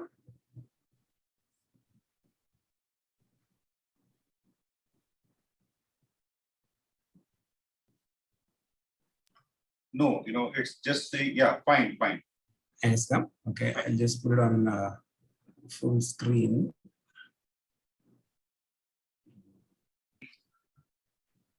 Is it up? Okay. Great. So thank you once again, and I'll keep it short. And my focus will be on the need for collective action for sustainable development. And I would, kind of follow on with what Dr. Prafulla mentioned, a good friend, and also on the points which Aditya mentioned about the need for collective action, on the ground action on the things, because it is no longer about the science about climate change. It is a time for action. It's a time of emergency, and for all of us to be working on some of those immediate things that can be done at short term, and also with a long-term perspective where work can be started now at present. So World Vision India, where I work, is having its footprint across the country. I just have a slide to just give you a glimpse about this work of ours. And so we have a footprint in 25 states across the country where we work on various development programs, including climate change mitigation adaptation programs, which covers 140 districts. And we work with 6,000 odd communities on ground. And World Vision India is a child-focused organization. So a lot of our programs are focused on children, and we impact about 2.6 million children and their families in the country. So this is achieved through about 118 long-term development programs that we have. And on the map, you can see the locations where we are presently having our projects across the country, and we monitor them through 6 of our monitoring offices based in 6 locations across the country, as I have just highlighted over here. So as I mentioned, that our focus primarily is on children, and our programs drive primarily on the issues around children, and then also then to build the ecosystem around the children that will enable the sustainable development of the children. And climate change, therefore, is a key priority for us, as it is going to impact not only us, but our children and their future. And we have developed a number of programs around children and their sensitization and efforts on that, just to give you a glimpse of what are the things that we do, because the reason is that we want to really groom and nurture the children and the generation that is coming up, that is going to be, driving the economy and everything else, to have an understanding of the importance of environmental conservation, protection, and developing it. The importance of giving priority to an economy which is environmentally friendly, which is low carbon, which is carbon neutral, and also ways of how we can nurture it in terms of various other aspects of biodiversity and the overall ecosystem of building and nurturing. So we have a number of programs on sensitizing. As we understand, the key thing is around sensitizing, creating awareness among the masses, but we have focused on children, where we have a number of workshops, audiovisual presentations. We have materials like activity books, where children get to do things with their hand, activity books around helping children understand the importance of plants and trees, where they not only plant trees or saplings, but also interact with elders and teachers in schools to understand the value of those trees and plants in their own communities, in their own villages, be it in terms of their commercial value, in terms of their medicinal value, how they are used, and various other things related to those plants, and that enables them to have, get their hands dirty, learn with fun kind of an approach. We also have comic booklets that again help children to understand, of course, the science of climate change, why it is happening, how it's going to impact them, their families, and most importantly, what are the ways in which the children and common people, their own families, can contribute in small little ways in which they contribute towards addressing the issues of climate change and improving environmental protection and conservation efforts. Now, as I mentioned, children are also encouraged to participate in tree plantations in their own community, in their own backyards, in their own homes, in their premises of their homes, in habitation areas. So that is part of the children clubs that we have formed in all of these. As I mentioned, we have presently about 118 projects, and all of these projects, we form children clubs, children groups. That is a platform where children learn with fun on various important issues, including the issues of environment, climate change. What is it? How is it? What they can do? So in the year 2019-20, the year we had children plant about more than 1 lakh saplings, and then they are the ones who nurture them for at least for some time, and then the community also come together to nurture them. So of course, the last 2 years we didn't have a lot of programs, but because of the whole issues of COVID and things like that. But again, and as I mentioned, so more than 1 lakh saplings were planted, and then children interact or through various ways to understand traditional knowledge of these trees and plants which they're trying to nurture. And in the current year, we again are working out on the way towards sensitizing 1 lakh more children, primarily on climate change and its issues, through different IEC materials, audiovisual programs, through these platforms. The point is to groom children as change agents in communities and in their own homes. Now, what happens now? Children lead various rallies in their own villages, in their own communities, as you can also see in one of those pictures. But they are the ones who are sensitizing their own communities on various environmental issues. Let's say saying no to plastics, or saying no to crackers and things like that.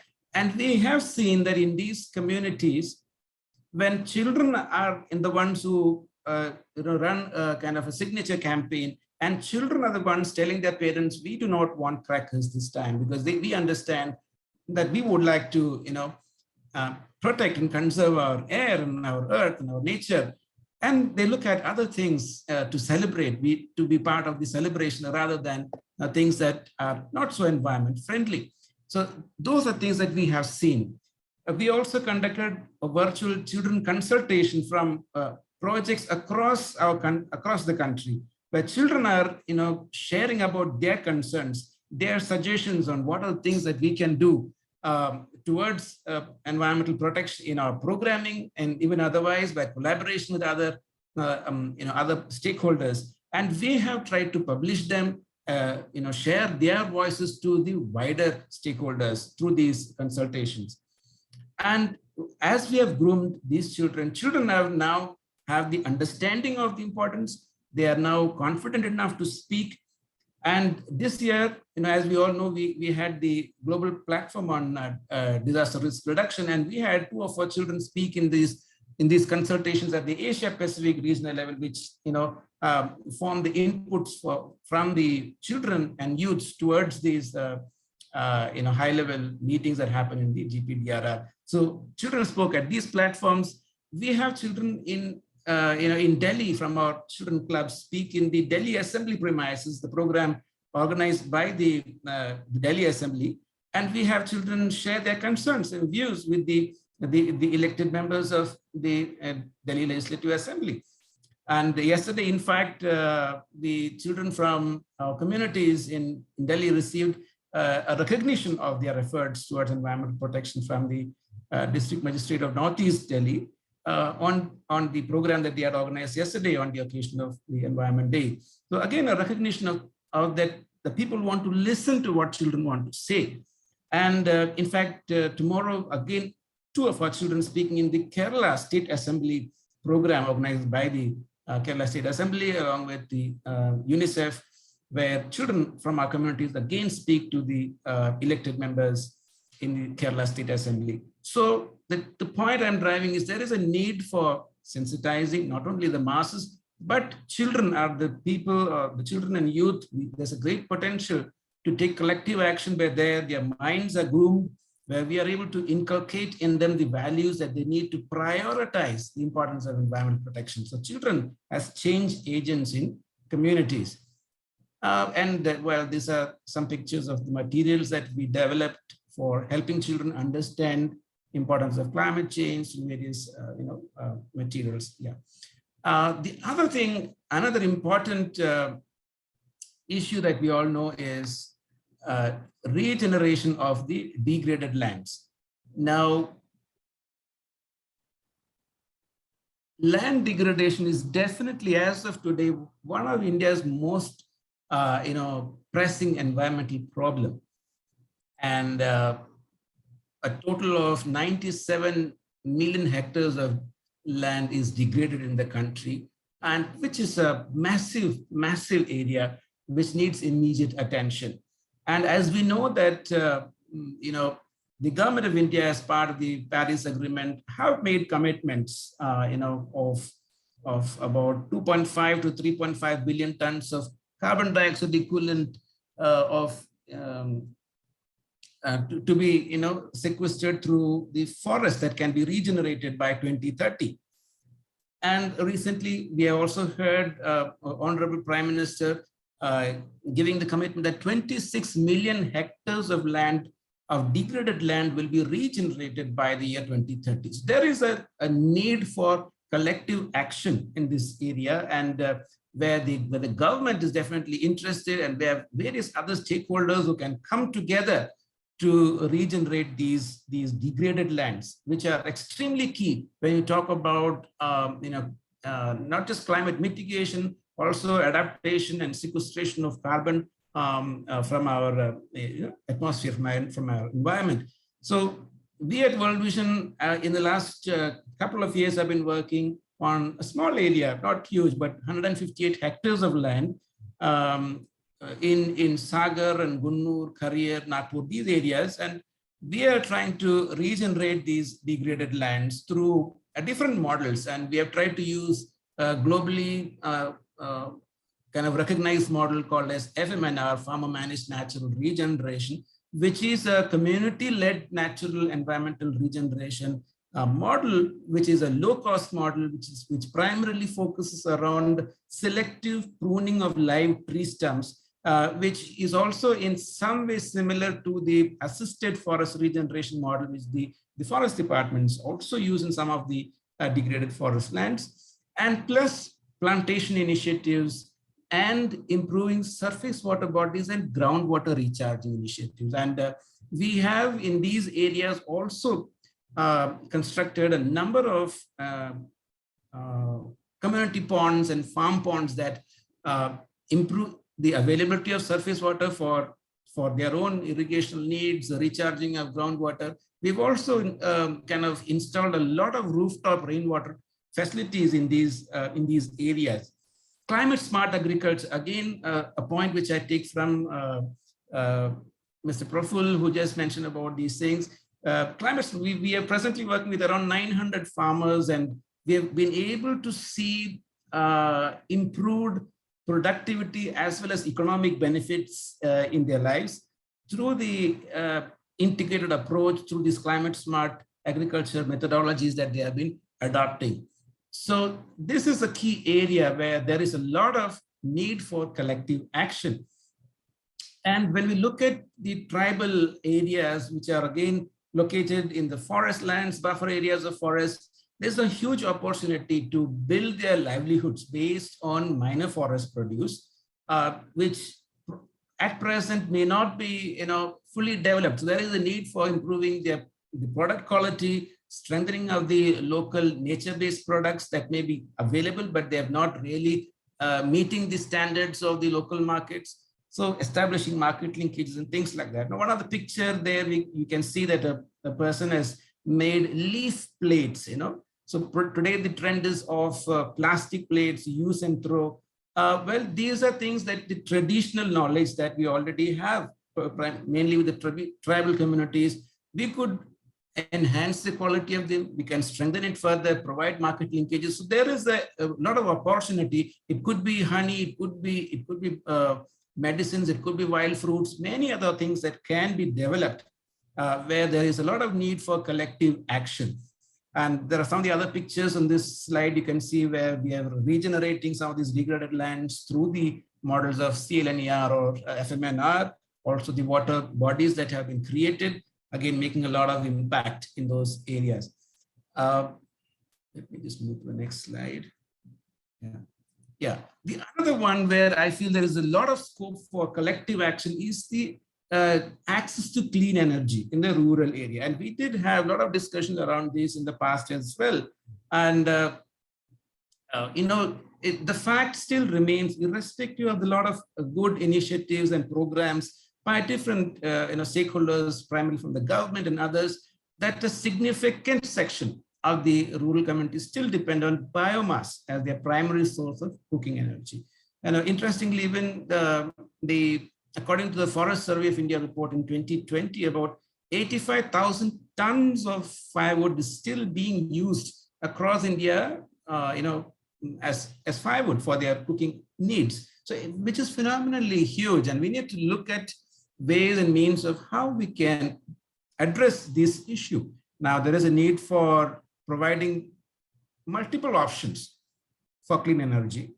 And but the key definitely lies in the fact that it needs to be affordable, it needs to be easily accessible, and needs to be sustainable, and which can happen only through a collective action. And in our own efforts through World Vision, we try to help 15,000 households switch to cleaner cooking practices in the operational villages where we work. Now, this is in the form of fuel efficient cook stoves. Also, there are other things that we have done, like the use of biogas, and which definitely enable reduction in emission levels, improving indoor air quality, reducing vulnerability of the childhood related illnesses, be it various illnesses that are associated with indoor air pollution and things like that. A lot of benefits, economic benefits, environmental benefits. There is a huge need for collective action. Now, the opportunities could be in the form of local bioenergy units, be it be it biogas, be it energy from waste, be it from rice husk-based energy production. So many opportunities are there, but of course that needs to be affordable and sustainable. It can always create a lot of rural employment, income generation things through these initiatives that can be done. So again, flagging of one of the things that can form, which needs collective action, definitely would reap environmental benefits, climate benefits with this. So these are some of the key thoughts that I thought I can place before all of you, which is key in terms of collective action, which can really help in contributing towards the larger efforts of climate change mitigation and adaptation. Thank you. Back to you, Aditya. Thank you, Dr. Jacob. And it's a beautiful presentation and wonderful in the way that how children are being involved. I'm amazed, they are participating in Kerala Assembly and Delhi State. It's wonderful. So let us have, another speaker ahead, Ms. Prerna Shah. And I'm a little hesitant in, in making, a stopover to speaker. So may I request Prerna to be, with her time limit so that, the rest of the speakers which are, in waiting ahead sessions, so that we can finish in time and take questions as well. Like we have questions for session 1 also. So I'll take those questions to the speakers a little later. Over to Prerna. Hi, good afternoon, everyone. I'm Prerna Shah, and I'm a senior research associate with the International Forum for Environment, Sustainability and Technology. And thank you so much to the organizers for inviting me to join in as a panelist on this very esteemed panel. So what, am I audible? Yes, of course, audible. Yeah, all right, great. So basically, I'd like to talk about our study, which is on Tendupatta collection practices in India. And we look at the economic and environmental aspects, why we need to phase out Tendupatta collection, and how more sustainable livelihoods can be promoted. So as you all know, that Tendupatta or the Tendu leaf is used in the manufacture of BD, which is the Indian cigarette. And why we're pushing for a phase out is namely in light of its environmental impact through its contribution towards forest fires and carbon emissions.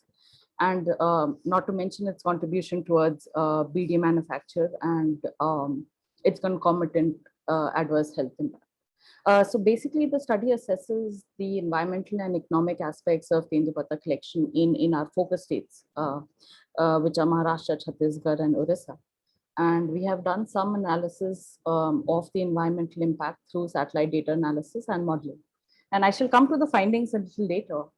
So basically, so since the panel discussion is on the role of cooperatives, I shall begin with my remarks on the economic aspects of Tendu collection and the role of decentralized governance and Gram Sabha federations in this. So just to give you a background, so we have an average of 3 lakh metric tons of Tendu production in 2017, according to MOA, in the top 13 Tendupatta producing states in the country.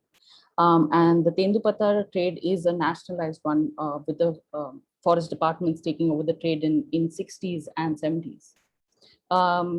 After the FRA Act of 2006, you have communities that have been recognized in terms of the rights of ownership and sale of non-timber forest produce like Tendupatta. So this was a paradigm shift, taken to protect tribals and empowering them in the trade of NTFPs.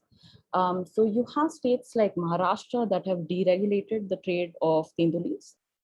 And what we find is that you have Gram Sabhas in areas like Gadchiroli or Chandrapur that have been exercising their rights of harvesting and selling Tendu leaves after claiming community forest resource rights.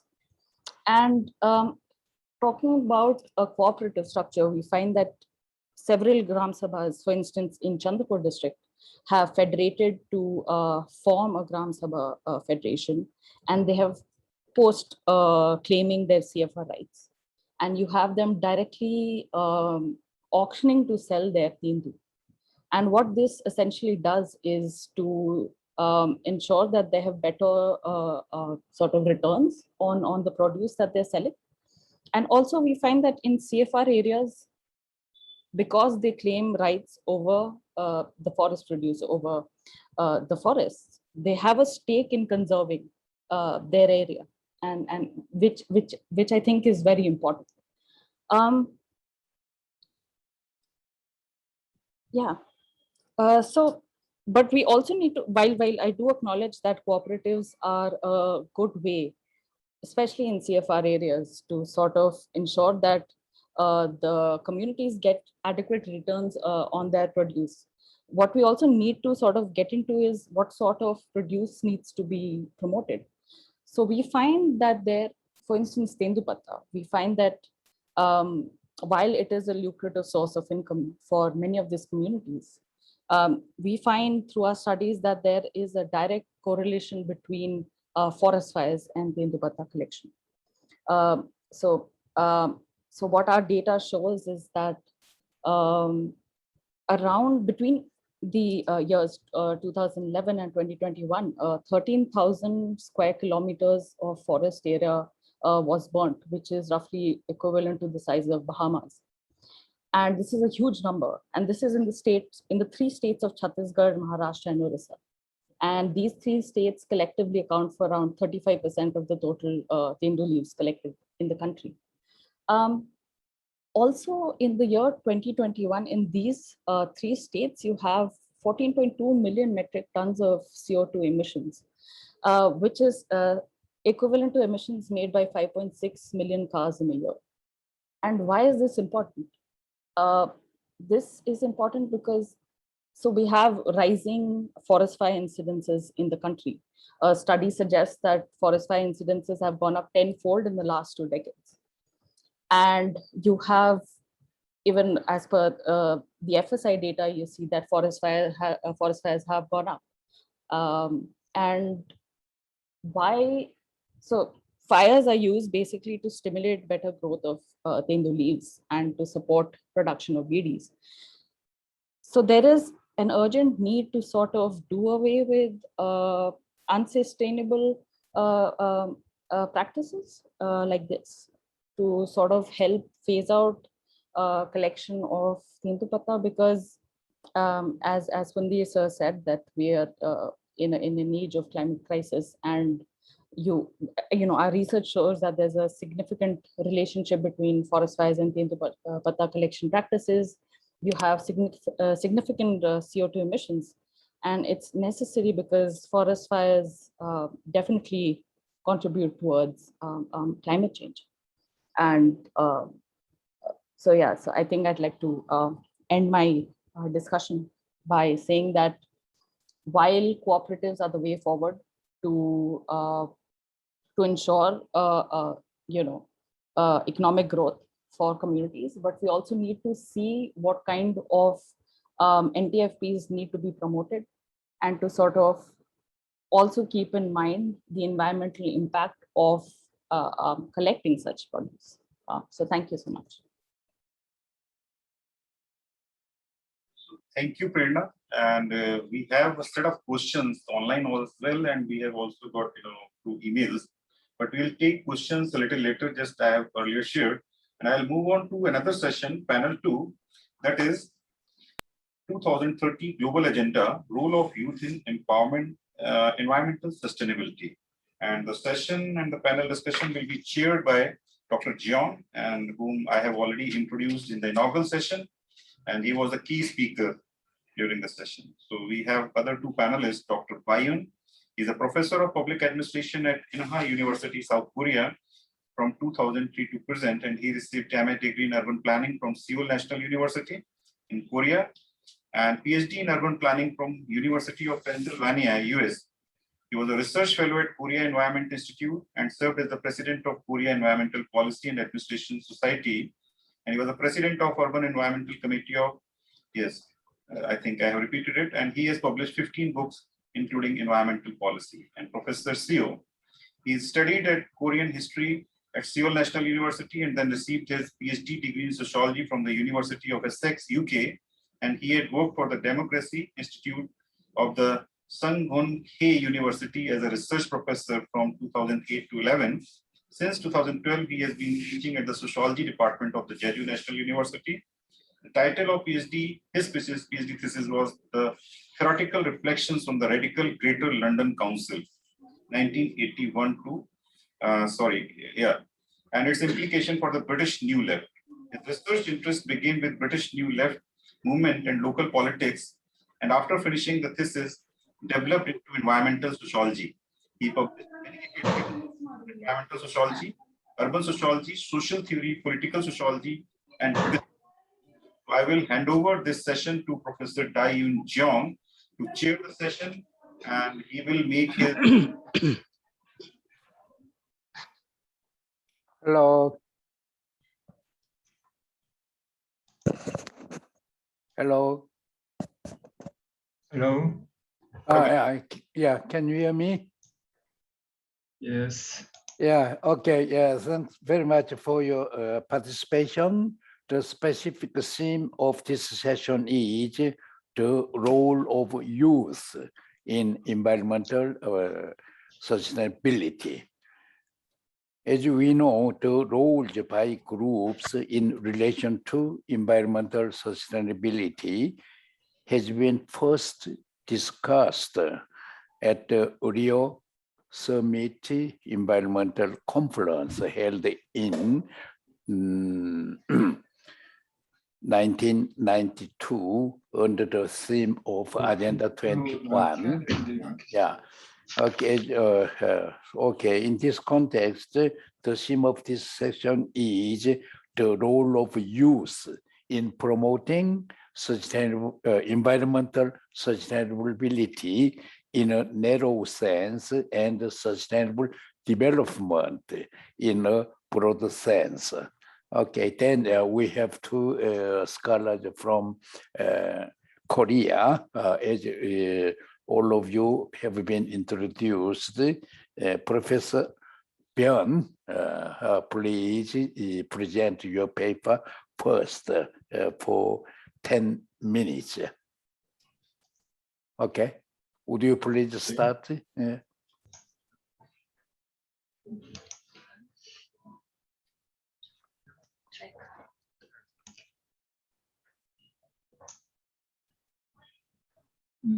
Okay, you got the full screen. You start, yes. Please.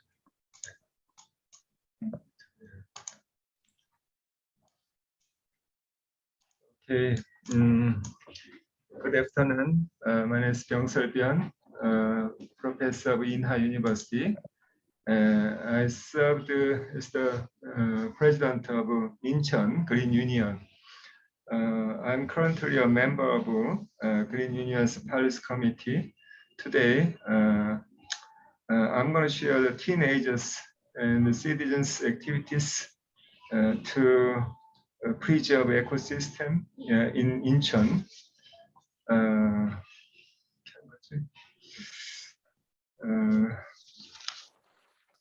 Okay, I'd like to start with Gyeang Mountain in Incheon. This mountain is the central mountain of Incheon. It has the high conservation value. However, Lotte Group announced its plan to build a golf course here. Citizens opposed the construction of golf course on Mount Gyeang. Eventually, the golf course construction plan was cancelled. The citizens protected Gyeang Mountains. Now, teenagers and citizens are demanding the Citizens National Park. So it is requested to establish the protection plan for the entire Gyeang Mountain. Also in Incheon, there are two national rivers, Aracheon and Gulpocheon, and 30 local rivers and about 100 small rivers. Incheon is a city of water. but it is dry because it is covered with concrete and asphalt. Also, it is necessary to restore the river. We need to work for water cycle. So we are working hard to serve the river. Incheon's also wetland is a ecologically excellent place where endangered species such as cranes, lilac-tailed mado, and white-footed crabs live. Wetlands are the natural resource in Incheon. Activities are being carried out to protect natural resources from disappearing. In particular, Wet Protection Week is set for protection activities. And I'd like to mention about wild animals and plants. There are many endangered wildlife living in Incheon. Every month, endangered wildlife is selected to inform endangered wildlife that we should cherish and care about. Spotted seal comes to Baekneungdo Island every year in order to help spotted seals rest safely in Incheon. We will protect spotted seals and purify their habitats. Also, once a month, we consider safety of endangered wild animals with our members. We share the issues that endangered wild animals face together and check their habitats to ensure their endangered wildlife are safe. And I'd like to mention about the living environment. Actually, in the invisible ground, Incheon's land are released due to landfill and soil pollution. People are engaged in activities to preserve the soil and the habitat of our life. We should pay a lot of attention to the restoration of contaminated soil. The Green Union continues to request for soil restoration. Also, the problem is waste. The reduced waste and seek sustainable resources circulation society. It is conducting a monitoring and campaign to solve the waste problem in Incheon. It is educating teenagers to act as resource circulation leaders. Also, Incheon has various sources of dust, including industrial complexes and airports and ports and metropolitan landfill. Policy proposals and monitoring are being implemented to reduce dust. Actually, also the climate change, maybe teenagers and citizens propose their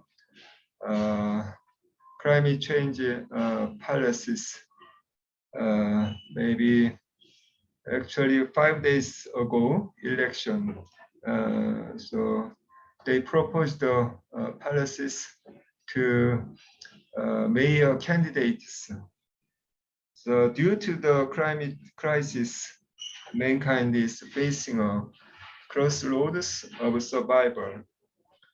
We are learn about the changes in the Incheon ecosystem due to the climate crisis. and conduct solidarity ecosystem. The solidarity activities for energy conservation, such as fossil energy. So finally, I'd like to mention about the ecological education. So many people play excitedly in the forests and the parks of their area and meet trees, flowers, and grass bugs.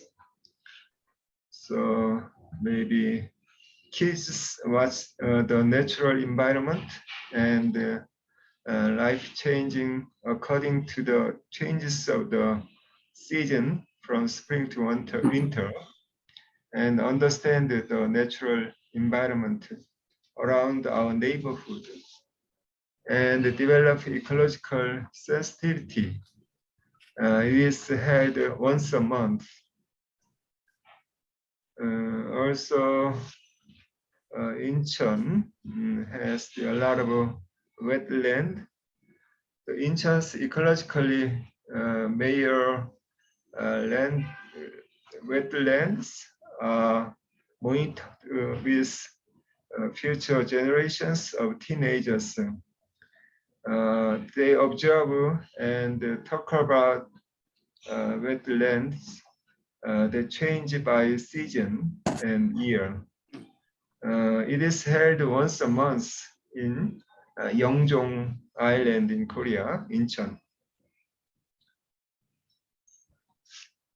Also, Incheon has a big river called the Gulpocheon stream, the highest stream in Incheon. So observe and understand the changes in the Incheon River through activities such as water quality activity. And while monitoring activities naturally share concerns about the importance and the necessity of river preservation and find ways on our own. After completing professional training for nature guides, they work as a volunteer teacher in green ecological education. We are thinking about better ecological education and working together on environmental conservation activities such as amphibian monitoring.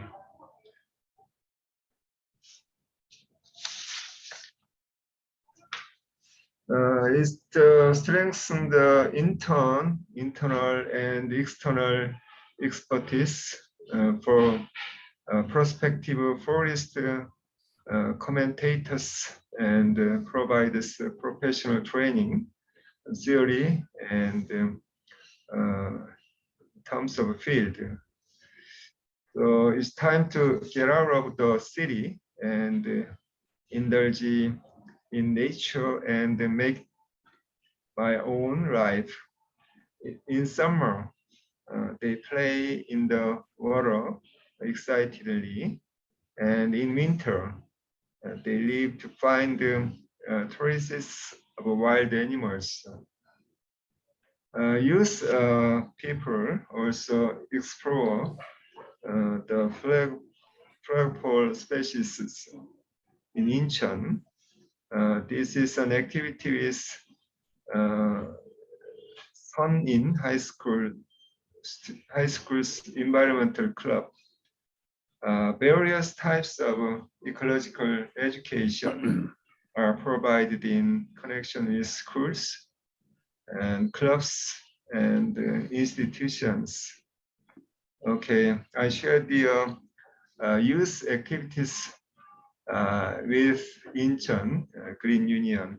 That's it. Thank you so much. Yeah. Thanks a lot, Professor Björn, for your presentation. As we have heard, he presented a case of youth activities implemented in Incheon City, South Korea, for environmental sustainability. Here, according to his presentation, the users' activities carved 4 sectors. The 4 sectors are the activities on ecosystem conservation, wild animals and the plant, living environmental, climate change, and ecological education. Okay, once again, thanks a lot for your presentation. Next, Professor So Young Pyo, your turn. Would you please present your paper? Put it down the PDF file. Professor Byung. Yes. Yeah. Yeah. So wait a second.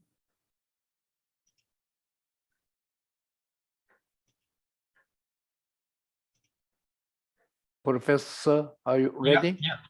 Okay. I'm sharing the PPT file. Yes. Good afternoon, everybody. I'm Young Pyo So, as Professor Chung introduced.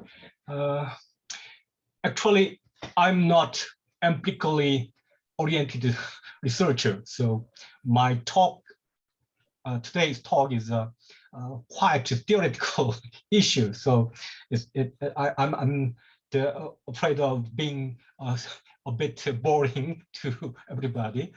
But anyway, my theme is a new paradigm of politics, economic life. I think must be a bit more fundamental reflection of our way of life and economic life and political system. So today I will discuss what must be changed for the transition to green society and what is the task of in particular use in this historical, actually is not just historical, cultural, economic, and social and political shift. I'm talking about that. Next, sorry.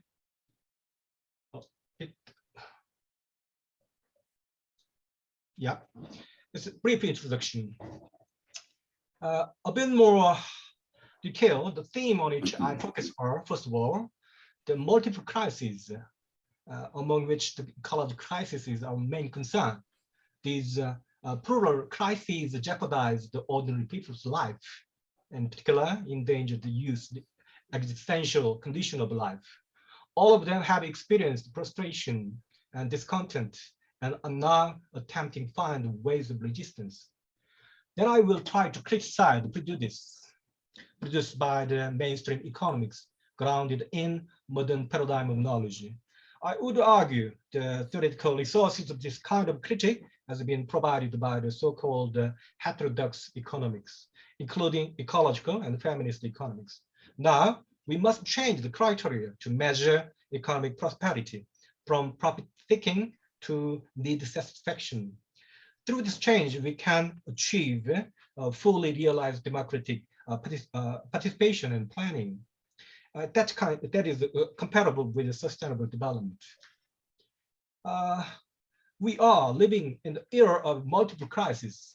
First of all over the world has suffered from economic crisis, which was dramatically expressed in financial crisis 2008 to 9. After it, the people have been suffering from austerity.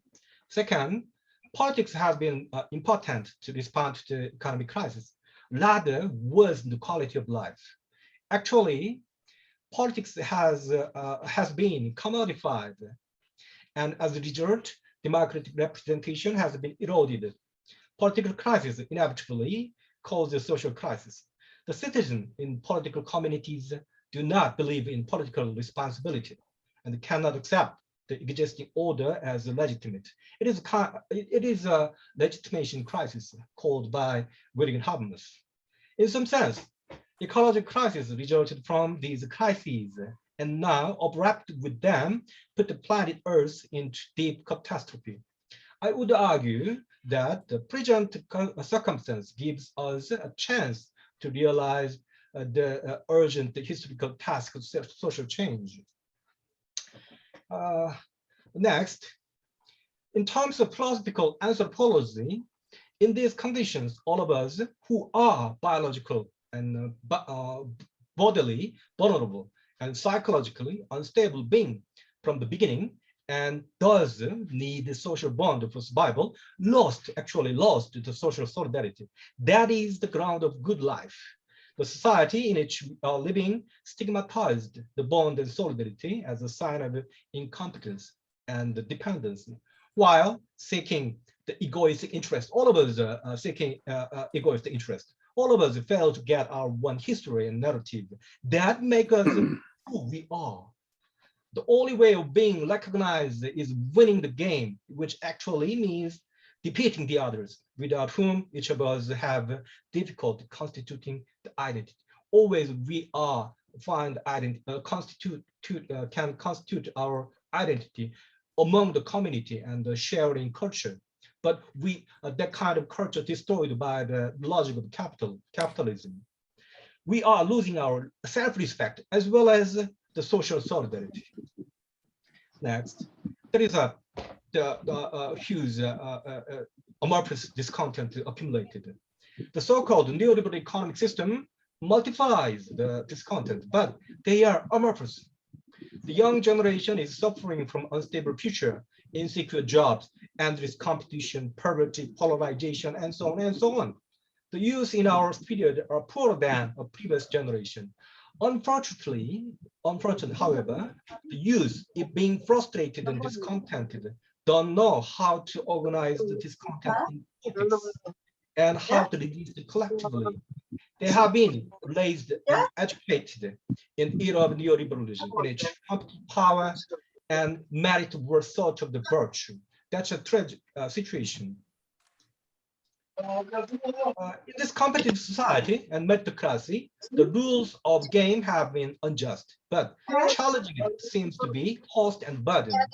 Even if unintended, most of people have been forced to be free riders. All of us have been forced to be an isolated atom that actually meant a competing machine. It was ground of populist politics instigating the hate among the losers in the neoliberal games. All social phenomena and background I mentioned could be the moment through which we can realize the urgent need of fundamental social transformation. From the above discussion, I would suggest that there should be deep crisis of modernity itself. Modern paradigm of knowledge supposes that scientific knowledge must be represented or expressed as dots, lines, functions, and graphs on the coordinates. A world's deep and complex structure, but modern paradigm of science made it flat. In this paradigm, we cannot see the cause of economic, political, social, cultural, and most importantly, ecological crisis. In this sense, this paradigm is the cause of the crisis. So I would argue that neoclassical mainstream economics, which is dominating our lives and the core of the above-mentioned modern scientific paradigm, made us fail to understand, explain the ecological crisis, including climate change and pandemic. In theoretical framework of neoclassical classics, there is no crisis, always equilibrium. Economic logic presupposes the economic actor, Homo economicus, and imposes the price on the beings that cannot be estimated by it. As a result, we are forced to ignore the significance and care, social reproduction, nature, and life itself. There has been the big debate on the limit of mainstream economics. The critique and then new ideas from it have been provided by ecological economics and the feminist economics. They argue now that the goal of economics must be defined as caring people's life rather than quantitative growth.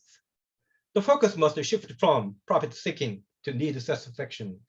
Economics have to concern about care, social reproduction, and co-evolution of nature and human nature.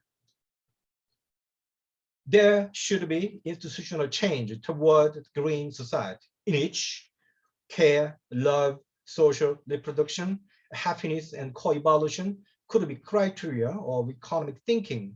However, the institutional change might be impossible without political campaign requiring the elite of existing order to listen to desperate voices saying about crises of society, lives, and planet itself. In this sense, the change can only start by resistance action. And then this action and institutional change can promote people's capacity, historical capabilities. In particular, young generation must be enabled and educated to be capable actors for this kind of social change. Further, this change implies radicalizing democracy toward a deliberative one. The transition to the just, democratic, and green society in which the youth would play a pivotal, significant role will never require them to sacrifice their happy life. In the society, the criteria of happiness should be different from the ones of the existing society. We must endeavor to find a new way of satisfaction. It could be called alternative hedonism. Actually, it is called by the British philosopher, feminist philosopher, and ecologist, Katie Soper. For example, in the car-dominating urban life, hedonism is fast mobility. But think about what we lose for it. Clean air, convivial life without noise, free and secure mobility, green space, and so on and so on. It is another kind of hedonism, happy life, but we lost that dimension of happy life in seeking the profit and the fast car culture. So we need to change our criteria of evaluating the growth and development and the happy life. It is my key point. It's newly recently published 2 books.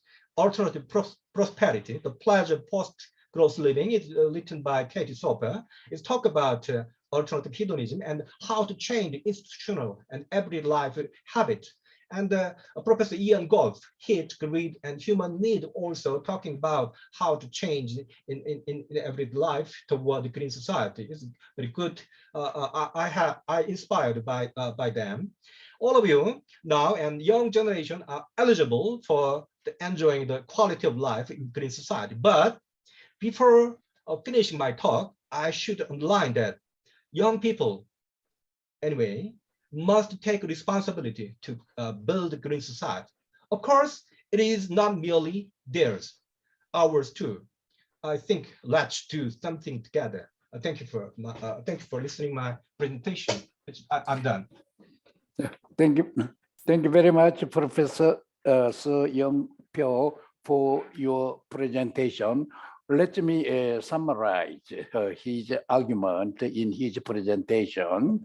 Okay, the first thing is his presentation defines the current society at the global level as an era of crisis in terms of political factor, economic, social, cultural factors. Okay, then he has tried to seek for the sectors of crisis and the background and reality of crisis by sector and the major factors causing the crisis.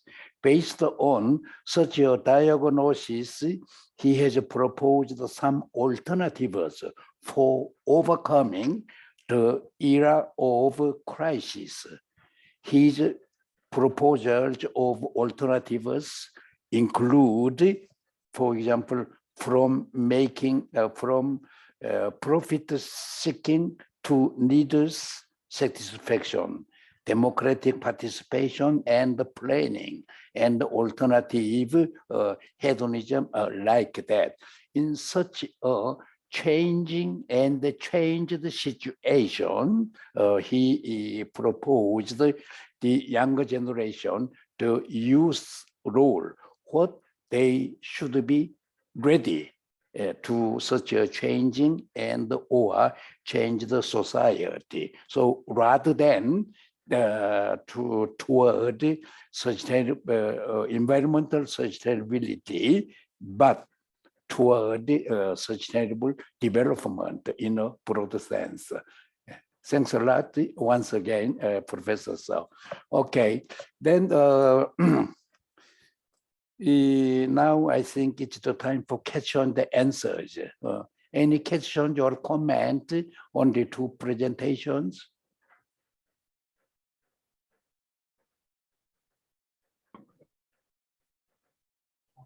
Yes, Dr. Jeong, have Yeah. compiled questions from the participants. Like, the first question is, what can each one, like schools, students, or villagers, to do for the sustainable development? Like Professor Young can answer, or Professor Bayun Seol can answer, because they are, they have got these presentations on schools and education system, so they can answer this question. Okay, then would you please say your two questions go to which speakers? Like Professor Yang can answer. Professor who? Yeah, Professor Yang. Yang? Yeah, I think me. Oh, okay, that's Sir. Okay, Professor Sir. So is his surname, all right. Yeah. Question is what is question is need about needs satisfaction, right? Would you please repeat your question again to Professor Sir? What can school students or villagers do for making environment sustainable? You talk about religion. Yeah. Oh, I think actually I don't never think about religion, because I'm socialist, I'm scientist, and I'm socialist. So I never thought about religion. But anyway, I think is religion. I accept religion as a kind of ethical mode of life. So I think nowadays there is a lot of talk about affect, emotion. So all over the world there is some kind of new materialism or and affective theory. So I think we must change. We must change the institutional and material base, and that base. I think is together that change. The change of circumstances it has impact on the way of thinking, and then there is many kind of complex situation processes. There's material life and the emotional life, and then there is I need some kind of a theoretical intervention to explain what is the cause of the crisis and how to change and how to discuss within some the theoretical intervention is giving some boundary, the boundary for some people sharing the idea about climate change or ecological crisis, and in that process is again the cultural changes. So I think is religion is have played a role partly, but I never thought about religion itself. Sorry about that. Okay, thank you. Next question is like to Professor Bayun. How can the role of youth in biodiversity conservation be included in national action plans for conservation in any country? This question is to the second professor. Yeah, Professor Byun. Okay.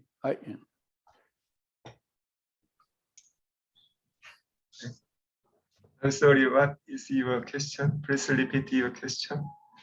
Just how can the role of youth in biodiversity conservation be integrated in national action plans for conservation? Integration of youth voices and role of youth in national action plan. You mean the national election? So maybe 5 days ago, so the Korea is the national election.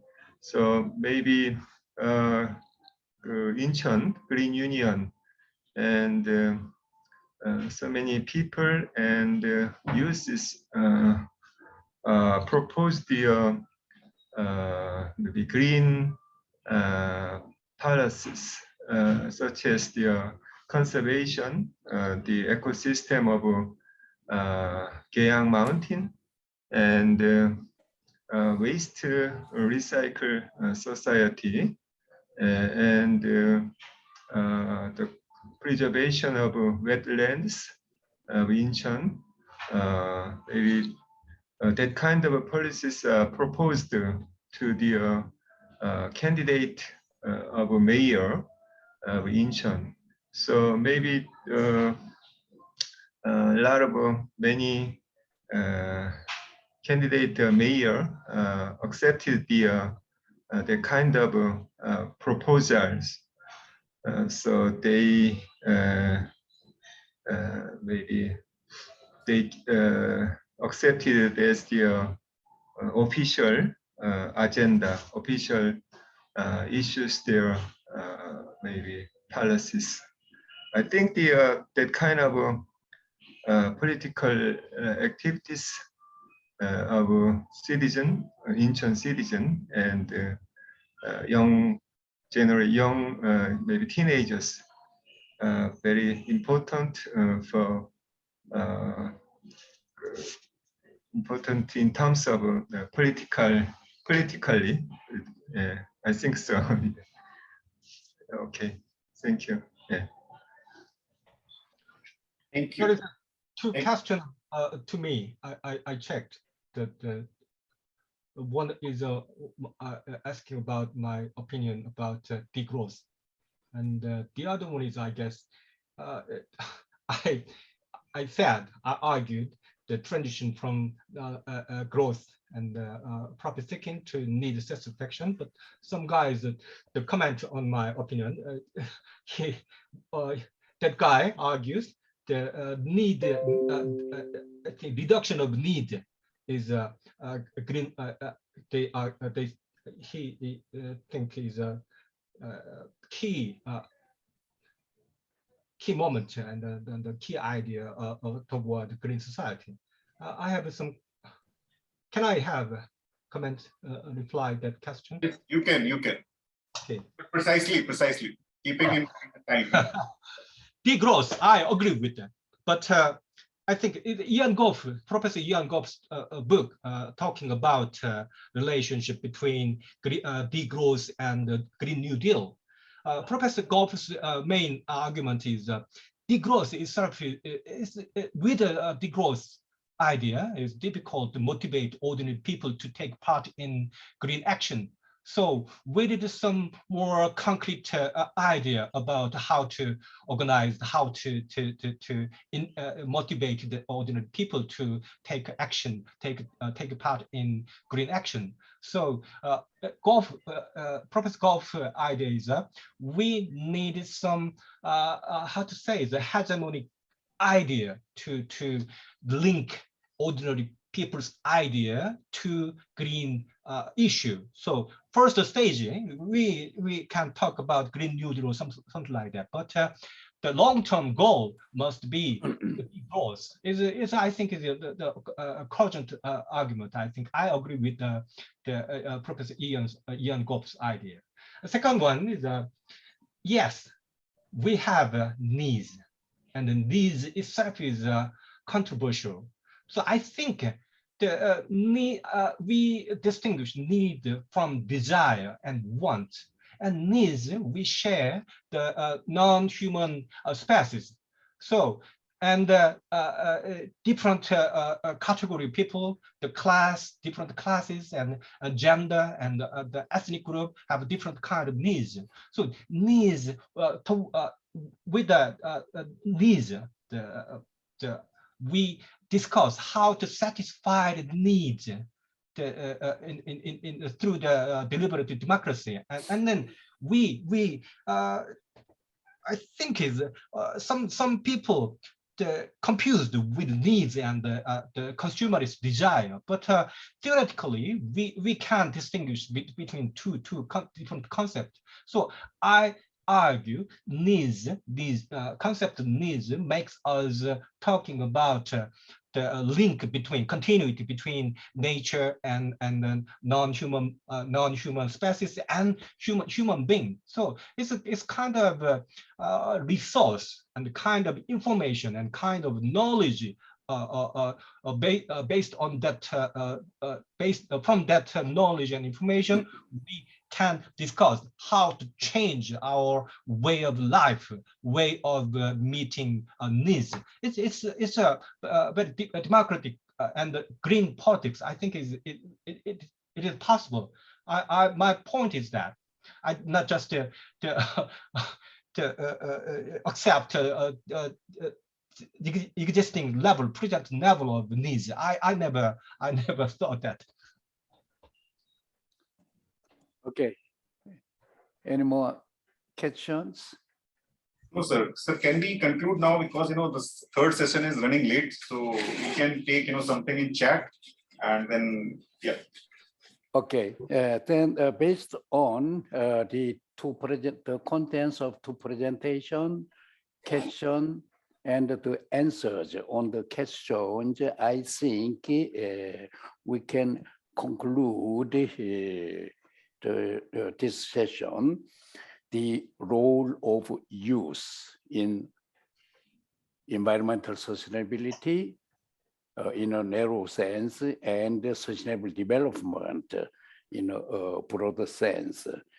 Then first one, I could reach a conclusion based on the presentation is that the youth should be understood as an intermediate group between government and citizens. Then the youth should have a different role in environmental sustainability or sustainable development. To government, based on Professor Ben's presentation, the major role to government is a pressure group. And also partially, Professor Sir also mentioned as a pressure group of youth to government, suggest an alternative idea like that. And also another role is to citizens. Their role should be a teacher. Particularly, they can be a leader, teaching citizens, for leading the citizens to eco-friendly behavior in their everyday life. I think this is a very short conclusion in this session from the presentations. Yeah, thank you. Then I think now it's the time for closing this session. Thank you, Dr. Jeong. Dr. Suram, okay. All right. Thank you very much for chairing this session and keeping in mind the time shortage you have tried to make in very possible manner, very beautifully chaired. So I will move on to another session, and that is on role of media.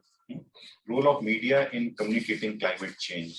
So our session chair will be Dr. R.K. Sharma, and he is the director of Regional Institute of Cooperative Management at Chandigarh, an institute under the Ministry of Cooperation, Government of India, and works to strengthen the cooperative sector in the states of Punjab, Haryana, Himachal, Jammu and Kashmir, and UT Chandigarh to fulfill the demand of training needs in the cooperative sector as well as the skill development.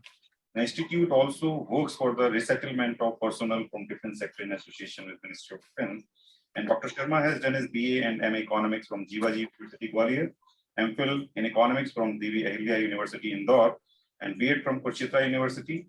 In the year 2020, he was awarded Doctor of Letters from the University of Central America, Bolivia. Dr. Sharma has more than 30 years of rich experience. Prior to his assignment, he was posted as director at the Institute of Cooperative Management in Dehradun in Uttarakhand and was a faculty member at the Institute of Cooperative Management, Bhopal and Dehradun. His areas of interest include administration with a vision to create development. So I will hand over this session to Dr. R.K. Sharma, and he will moderate as well as chair this session. Over to Dr. R.K. Sharma, please. Thank you, Dr. Vivek. The third and also one of the important sessions in today's this particular discussion is the role of media in enhancement of environmental awareness and communicating climate change. We have the prominent speakers. One is Dr. Veer Singh. He is a professor, ICAR Emirates, GB Pant University, and GB Pant University of Agriculture and Technology. Then we do have along with us Mr. Rakesh Kamal, who has over 10 years of experience in various organizations working in the climate change, mitigation and adaptation in India and USA. He writes regularly on clean energy and climate change negotiations in leading mainstream media such as The Mint, Down to Earth, etc. He has co-founded an online multilingual podcast, Suno India, dedicated to the issue that matters. He has developed education and advocacy programs for climate reality, founded by Nobel laureate Al Gore. Then we have another key speaker, Ms. Manpreet Khetarpal. He is the head of creative and campaign at Network 18. She is a content creator, brand strategist, purpose-driven initiatives, expert with the demonstrative history of working in digital and broadcast media industry. Skilled in broadcasting, campaign, content in innovations, storytelling, video, visual technology products, and documentaries. She has a knack for marketing and content. She has worked with NDTV to create campaign for environment and social issues, which are still top of the town. Then we have Mr. Ashish Mangai, who has 24 years of experience in mainstream print media and online media. He has worked with Hindustan Times, Delhi as a special correspondent, The Citizen as a consulting editor in the past, covering a variety of issues that reflect people and their lives. Presently, he is working with City Spidey, an online news portal, as executive editor. So I'm not taking much time of you people. We are supposed to listen to all these key prominent speakers. So I first of all, I hand over it to Dr. Veer Singh ji, who is the professor at ICMR Emirates GB Pant University of Agriculture and Technology. Thank you. Thank you. First of all, pranam sabhi ko. I want to upload PPT. Let me upload PPT.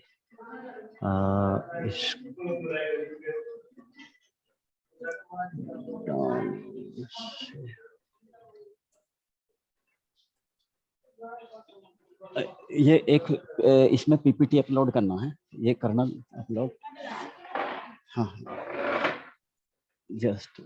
just a minute. Yes, not to worry, please. Yes, done. Okay.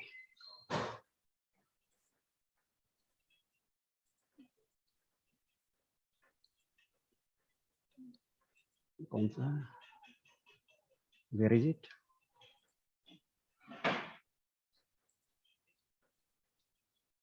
Presentation. Yeah. Till them, let me say something about. Yes. Fine. Okay. You can press F5. Okay, thank you. Thank you. Done.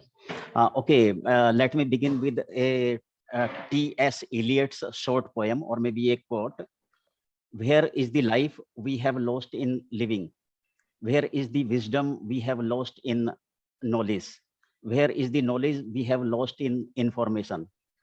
And I add, where is the information we have lost in meaningful meaninglessness? Okay, so I shall delve on the topic eco philosophy for the environmental awareness and climate healing. Of course, a dismal scenario of macro scenario of the earth is hanging in front of our eyes, and the environmental disruptions at present, they are on their climax. And one of the most critical indicators had appeared in the form of atmospheric concentration level crossing 420 ppm mark at Mauna Loa Observatory on April 3, 2021. That was the highest ever in 3.6 million years. And of course, global warming and consequent climate change, they are setting new records. So actually, what is the reason? What is the main cause? Actually, the anthropogenic causes, they are claimed by most of the scientists, including the IPCC reports. But in my view, it is not the human species per se responsible for this scenario. It is the bonsai mind, of course. A bonsai mind is the most serious pathogen of all the ills our planet contemporary world is facing, of course. And it is a persistent pandemic in itself, bonsai mind. Of course, it can be defined, and I have tried a short poem on bonsai mind, of course. Now there are three types of minds in this world: analytical and discursive mind, which is very complacent with the status quo, and this has limited capacity, confined thinking, and it is unparticipatory. The second form of mind is the mind with evolution's sensibilities, and the third type of the mind is the mind as coextensive with reality. So the first type of the mind, that is analytical and discursive mind, which is complacent with the status quo, this is the bonsai mind. Of course, there are two things in front of us, two topics, two wide disciplines: ecology and ecological philosophy, or eco-philosophy. The term ecology was, as we know, was coined by Ernest Haeckel in 1865 or 66, and the term eco-philosophy was conceived by Professor Henryk Skolimowski in 1974. So, of course, eco-philosophy is it integrates eco-philosophy, not ecology and philosophy separately. Eco-philosophy, it integrates ecology and philosophy into a single functional entity.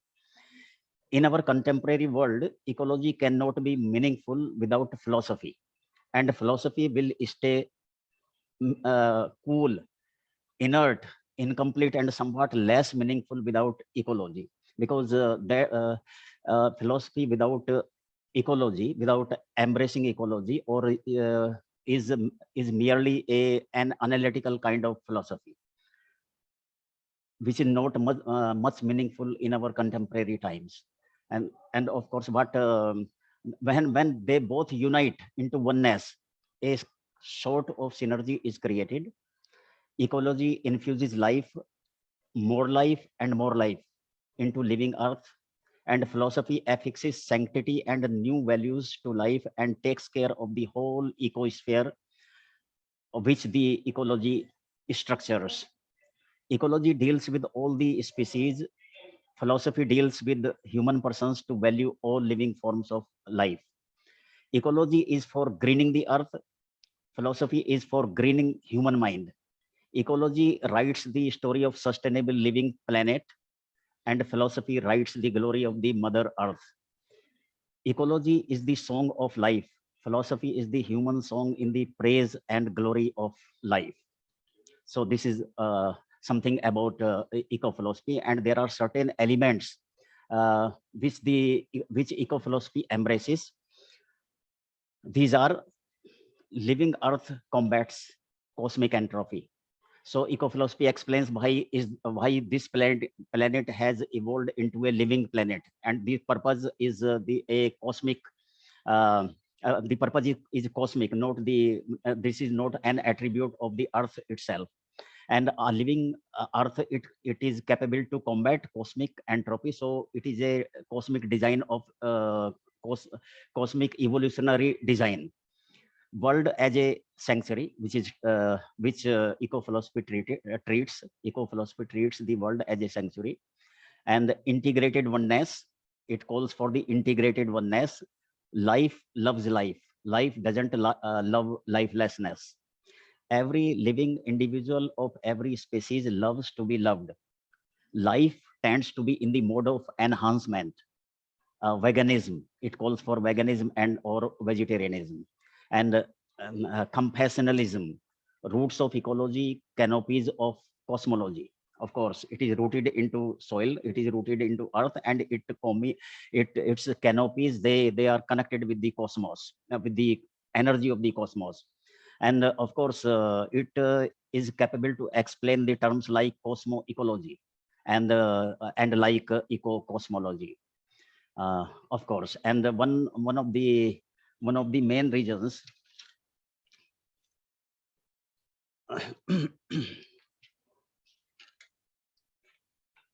okay, human food habits. Human food habits, they are costing the earth. They are costing the earth. Morphologically, anatomically, physiologically, we are not meat eaters. And meat industry is responsible for global warming to a significant level. I received a paper from USA which claims that meat eating habits of people, including meat industry, including rearing of animals for meat purpose, it is responsible for for the emissions of greenhouse gases to the extent of 85%. So this is of course dangerous, and we have of course experienced even pandemics because of this habit, because of the and when we are following veganism or when we are following vegetarianism, we are closest to photosynthesis. Of course, we are closest to nature. There are three phenomena that create, manage, enrich, and sustain life on Earth. And our communication, it seldom focuses on these phenomena. These phenomena, they are vital for the sustenance of ecosphere, for the sustenance of biosphere. These are photosynthesis, chemosynthesis, and nitrogen fixation. We need these three phenomena of life, and it is all readily possible for us to do because we ourselves are the supreme phenomenon on earth. So we can take care of these three phenomena, and we can of course fortify these phenomena. What happens? Nitrogen fixation, it imparts structure to all organisms, and therefore for the structure to the entire ecosphere, to the entire biosphere. Photosynthesis, it feeds most of the biosphere, and we also belong to the community of the organisms on earth dependent on photosynthesis. And the third one is chemosynthesis, which nourishes the detritus, soil, and hydrothermal life. So these are the phenomena of ecosphere, and they reflect functional specificity. Of course, we can assume a pyramid. We can call it a pyramid of sustainability, of course, and its base is nitrogen fixation, because nitrogen is a structural molecule, and the other two arms of this pyramid, they represent photosynthesis and chemosynthesis. Of course, for the sake of our destiny, what must be our target? We need to transform we need transcendence from being Homo sapiens to Homo ecologicus. A Homo ecologicus species, I must say, would be very much caring for nature, and that would be a species nurtured with eco-philosophy. Ecological renaissance of the planet is an imperative, not only necessary, but an imperative for our own destiny. Thank you. This is all what I had to share. Thank you very much.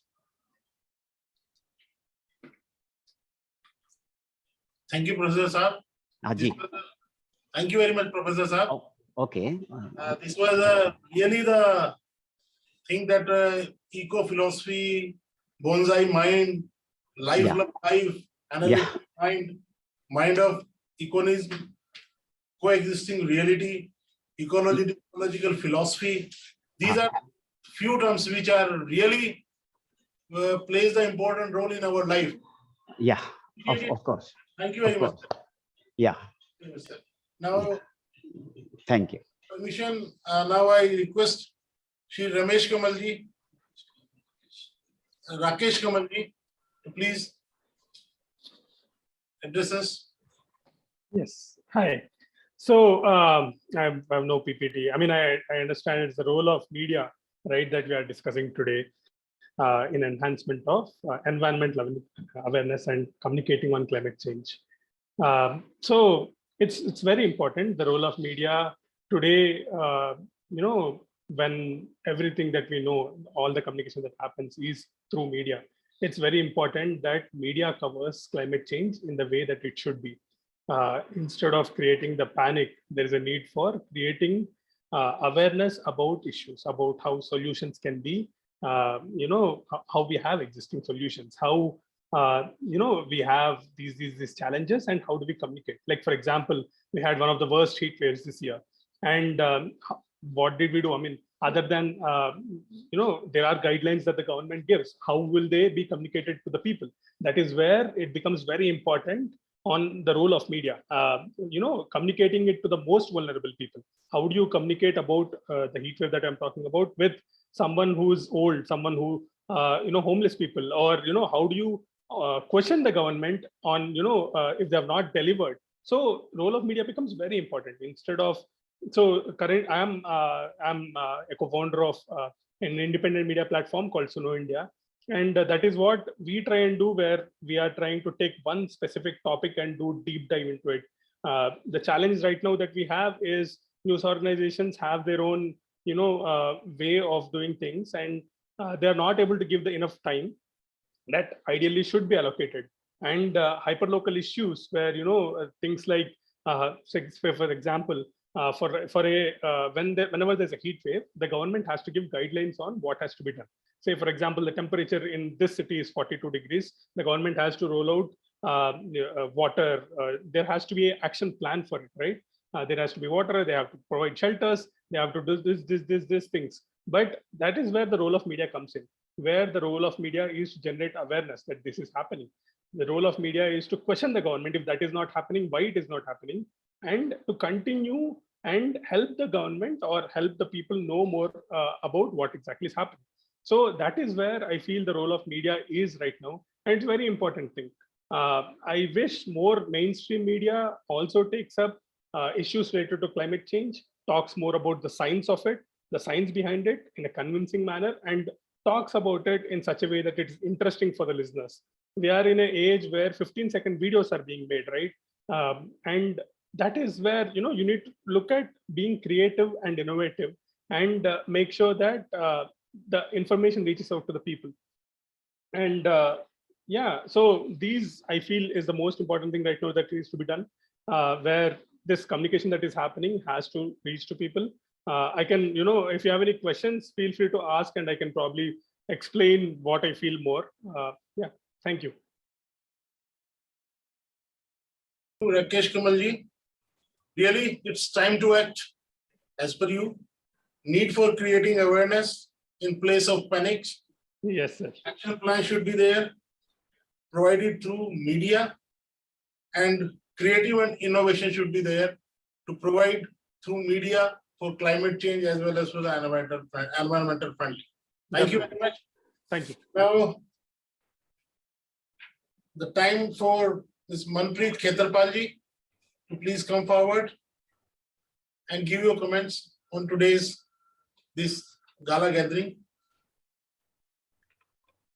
Thank you so much, Mr. Sharma. And thank you so much to everyone who was, presenting and kind of giving the insights. Thank you, Aditya and Bhavesh, for, inviting me for this interesting forum. And all I want to say is that I have learned a lot. I have got a lot of insights in actually understanding what is happening in the climate space and how so many change makers, which I'm meeting for the first time over here, are contributing. Okay, let me start by, giving a little insight of what we are doing at Net. And I'm very proud to kind of share this, that we are the only media, perhaps the only channel, which is doing the large scale initiatives on, issues which are very, very close to climate change, or perhaps talking about climate change. We are running called Mission, and I'm not how many of you are aware of it. We recently received an award by the President of India for the same. What I see over here is that it is important for media to kind of highlight these issues and bring change makers in front, and that's what we are doing on a daily basis. And we are not only kind of we are going a step ahead. We are also, kind of joining hands with NGOs, making outreach programs. We are also influencers on board in making sure that whatever voice or whatever, cause we are bringing up, that is a lot ahead than what we are actually, trying to do through our platforms. And in that, we have had, we've joined hands with Amitabh Bachchan, to Akshay Kumar, to A.R. Rahman, and also with young influencers who are the change makers, which are children. And I've heard from the beginning of this entire session that how much we are emphasizing making sure that they are part of this, entire change. And how do we kind of, engage with them in a more interesting manner. So all of that is happening through our network as well. And while we are discussing the role of media, very proud to say that we are on the right track, doing the right thing, making a lot of noise around it. Just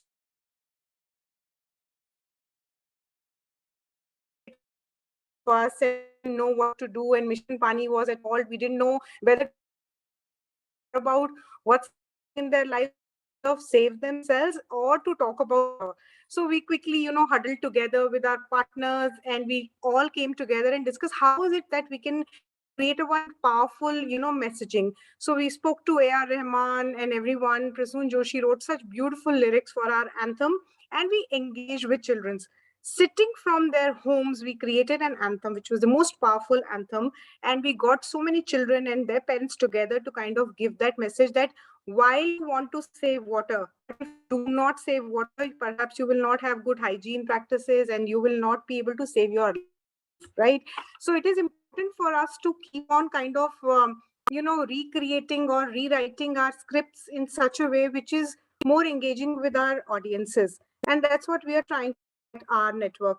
And since the media is now, into various forms, whether it is print, digital, or TV, we are also trying to create, content which is suited for all.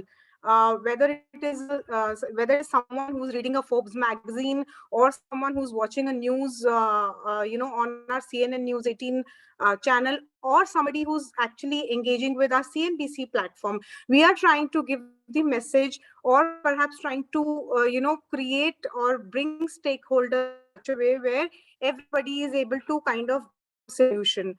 So that is what we are trying to do. And I think this particular session is all about role of media. And I'm very proud to share that we are doing our job. And I'm more happy if anybody wants to contribute to our campaigns, wants to guide us and let us know how to actually take certain, things forward. and we'll be more than happy to amplify. In the beginning of it, I saw Dr. Gitanjali, if I'm not wrong, sorry if I'm, just pardon me if I'm not the correct name. She talked about spirituality and, the whole climate and the nature connection. And I totally, truly believe in it, because I saw recently with Guru and there people from Japan, from Korea, people from various parts of the world were coming to him and saying that, you know what, we need to save our culture, but we need to add more of spiritualism. Only then people will kind of think of this one earth. So this is my simple submission to this particular session. Happy to hear everybody's thought and take any questions if needed be. Thank you so much, everyone. Thank you, Manpreet ji. You are doing a lot as a campaign on your that network 18, and we keep that you should do it in all manners in future also. Now I request Mr. Ashish ji to please, as time is short, so I'm taking it very hastily. So Mr. Ashish ji. Thank you, Dr. Sharma, for having me, and thanks to Aditya and Bhavesh. This is a very important session, I must say. And when we talk about the role of media in climate change, I think we should talk about mainstream media first, because even today, most of us, we get our information from mass media, mainstream media. So the role of mainstream media, I'm a professional journalist, and I consider myself a professional cynic. Being a journalist, one has to doubt everything. And the way I have seen things, of course, the role of media is very important, because the common people, they don't go to specialized climate sites. They don't read IPCC reports, and they don't have access to scientific papers. So it is the role of media, to bring to simplify all these things and bring them to the common people, so that they understand the issue, and how they are affecting. Because when we talk about climate change, we always talk about this is something which is, this is the greatest challenge to humanity. When we talk about that, we have to cover it in the same scale. If it's something great, it is a greatest challenge to humanity, it has to be covered at the same level. So we have to really question that how mainstream media is covering it. When we talk about covering of climate change, then we should talk about what is being reported and what is not being reported, how it is being reported and when it is being reported. If you talk about India specific, I have seen climate change and things related to environment come into focus only during a few months, winter months, when there is a lot of pollution, there's stubble burning, and that is when most of the media is talking about pollution. So coverage of pollution has become a seasonal thing, but if it is a if it is a tragic, if it is a challenge for the whole humanity, and then it has to be covered throughout the year. Throughout the year we should be talking about it. But it has become a seasonal thing. People talk about pollution, and whenever there is a free climate weather episode, cyclone or something, so the media talks about that incident. They talk about the local problems and all, but the link between that incident and the climate change, that is not being made. It is very important that that link is established. That is only people will talk about that this is something because of a larger thing. If we restrict ourselves to one particular incident or a series of incidents one after another, I don't think we'll be able to address see the bigger picture. So that that has to be made, and it is not easy, because when you talk about climate change, it is a very scientific thing. It is not easy. So that link has to be established by reporters, by the people who are covering it, and then they have to bring it to the general public and explain it. That is the purpose of that is the role of the media, and another very important aspect where the media should focus, and I think media is failing, is to bring in picture the marginalized community when we talk about social justice, when we talk about environmental justice.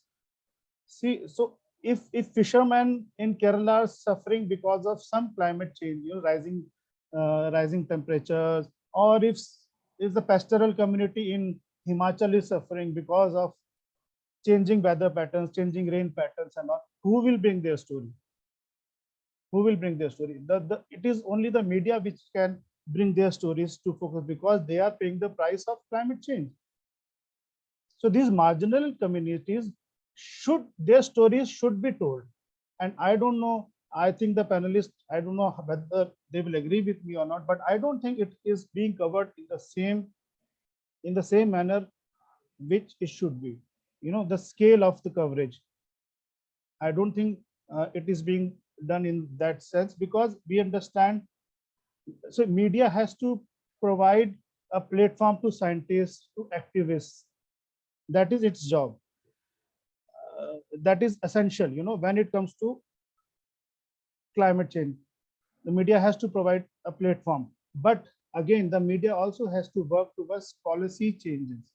If we just report per one incident, one or two freak incidents, or we are reporting a series of freak incidents, but if we are not taking it to that level where we are trying to bring a policy change at the governmental level, then we are failing in our responsibility as a media, because this is a bigger fight. The proportion of this fight is much bigger. The scale is very big. The stakes are very high. And again, I have seen it. Another thing which is very important, I would like to point out here is the freedom of media. It has been seen wherever the media is free, climate change is being reported better. Wherever the media is free from corporate or ownership, wherever the media organization is free from corporate ownership, political pressures or political leanings, there the climate change episodes are being reported much better in much more depth, and that link is being established. So I think that is also very important for media to be free. Then only we will be able to have a better coverage, a more realistic coverage, more meaningful coverage. So we should not go from one episode. I've seen that whenever there is IPCC summit coming up or COP coming up, people talk about climate change and after that people go back to Bollywood and stuff like that. So this is very important, and I would like to take more questions on this. This is my initial statement, and thank you. Ashish ji, for your commendable speech on the freedom of media, realistic coverage, then mainstream media, platform for scientists and activists, and the policy change. These are the few issues which we should take as an initiative for this, as an oath for the today's World Environment Day on 5th of June. I really appreciate your sayings. And now, if any questions are there, please you can drop in the drop box. And now I request Dr. Vivek to please have his remarks and conclude the session. Thank you, Vivek. Thank you, Dr. R.K. Sharma and the panel speakers, Ms. Manpreet Sardana, Ashish, and Rakesh ji, and Dr. Veer Singh. Media is definitely a tool, which, one shall not left behind, because this is the power of the media to communicate at the grassroots level, which Ashish ji has, rightly pointed out. If things cannot be, interpreted into simpler forms, the native language, in the, layman language, this terror will be, greatly spread. The kind of, issues which are emerging up during, like tsunami, like forest fires, like, droughts. So simpler information has to be revealed to the wider people in outreaching the community for, not creating panic situations. So that has to be handled carefully, and that cannot be possible without the role of media into it. And, good speakers are there, definitely. And, to the end, I just want to, it will be injustice, like I should say, if we cannot, many questions were not answered of session first. So I would like to name here like Riya Dev, Vikas Chopra ji, Akshay Anand, Mubarak, Dr. Vinay Swarup Malhotra has shared their views in the question answers and chat room. We have tried to answer those, but I just want to, if Dr. Praful Dhal and Bhavesh ji is here, then we want 2 of the queries to be answered if they allow, if they are given consent. Then I can take another 2-3 minutes. Dr. Praful or Bhavesh ji, I just would like to do like sharings which participants have posted in question answers. Like I think I'm there. I can answer. No problem. What I want to compare. What should be done at the local level to bring about creating impact on adverse effects on the use of plaster of Paris, like making idols during festivals and encourage people to use material which is friendly with the nature during Kali Puja, Durga Puja, Ganesh Chaturthi, because India is a like country where every religion has got rituals, deep-rooted rituals. So may I know your views to the audience, sir? In case if you don't. I think very good questions. Often I used to encounter this sort of questions, but I differentiate 2 points on this. One is awareness, the other one is sensitization, third one is action. So what happens when you go with the awareness in a massive way with the social practices like festivals or whatever you do, that is very good because people get aware of the issues, but that doesn't impact desirably to the level of sensitization which can lead to the action, and where the leadership is the key. Because I have seen one thing in the tribal area and climate affected zones, what really lead to the action is basically some of the clarifications of the action points. Because anybody you talk today across the spectrum of the sectors and the people, they talk about climate change. But when the climate change are 2 aspects, one is problem side, which many people keep on talking about. The other one is solution side. When the solution side comes, lot of sensitivity and lot of skills. And I mean, skill, I'm not saying in terms of the skill frame. Otherwise, people do talk about first thing, the attitude, behavior, and skill to develop the leadership. What has happened? I just share one example. While I interacted with the youths in tribal areas, they are the first generation of learners of their families. As you all know, tribal education was been held off for long for various reasons, and for last 2 decades because of massive illiteracy or school expansion, everything has happened.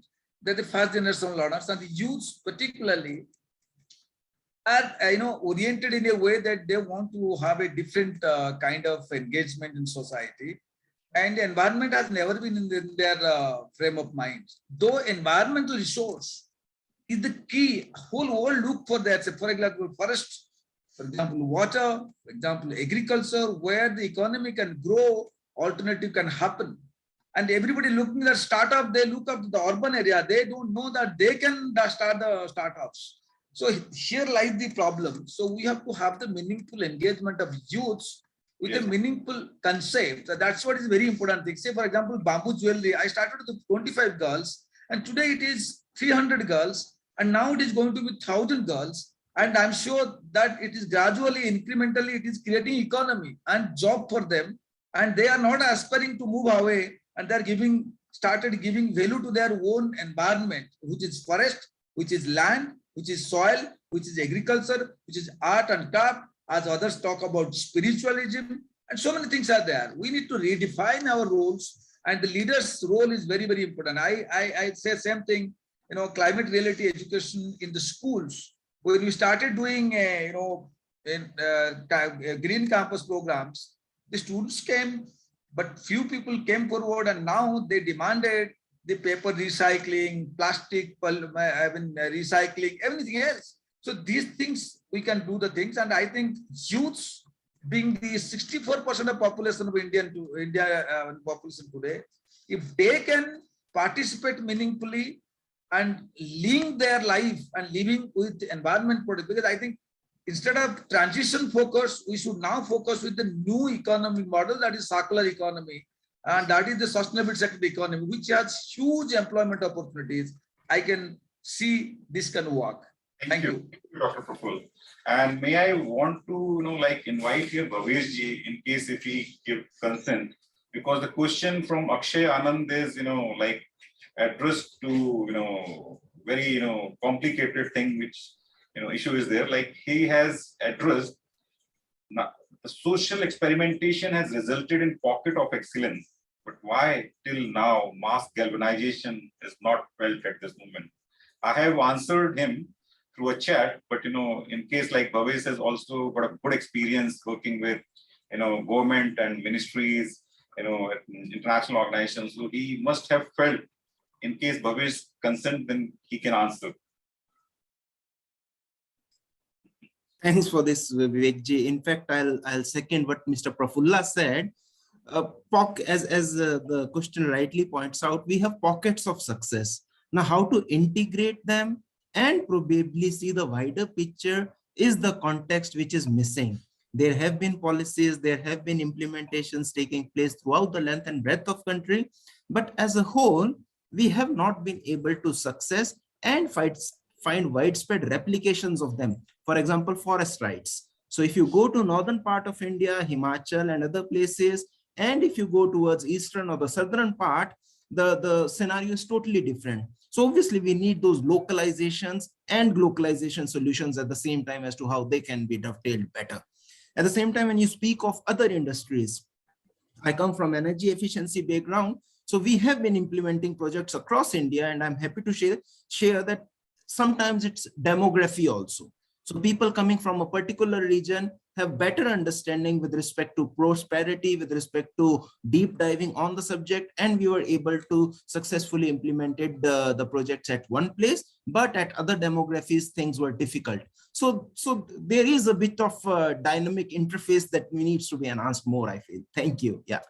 Thank you, Bhavesh ji. And in one line, I just want to have one liner from Manpreet Sardana. Like one of the participants has asked from Manpreet that his News 18 is working on like drinking water, addressing the issue of drinking water, because he has mentioned he is working with WASH in World Bank project. Just one line answer, Manpreet. Okay, great. Yes, we are, but not particularly in drinking water, but water at large, which is also linked to sanitation, but happy to connect with the person. Yes, that's good. Thank you, Manpreet. And I just want to go to now straight away to Dr. Sumit Arora to just propose a vote of thanks.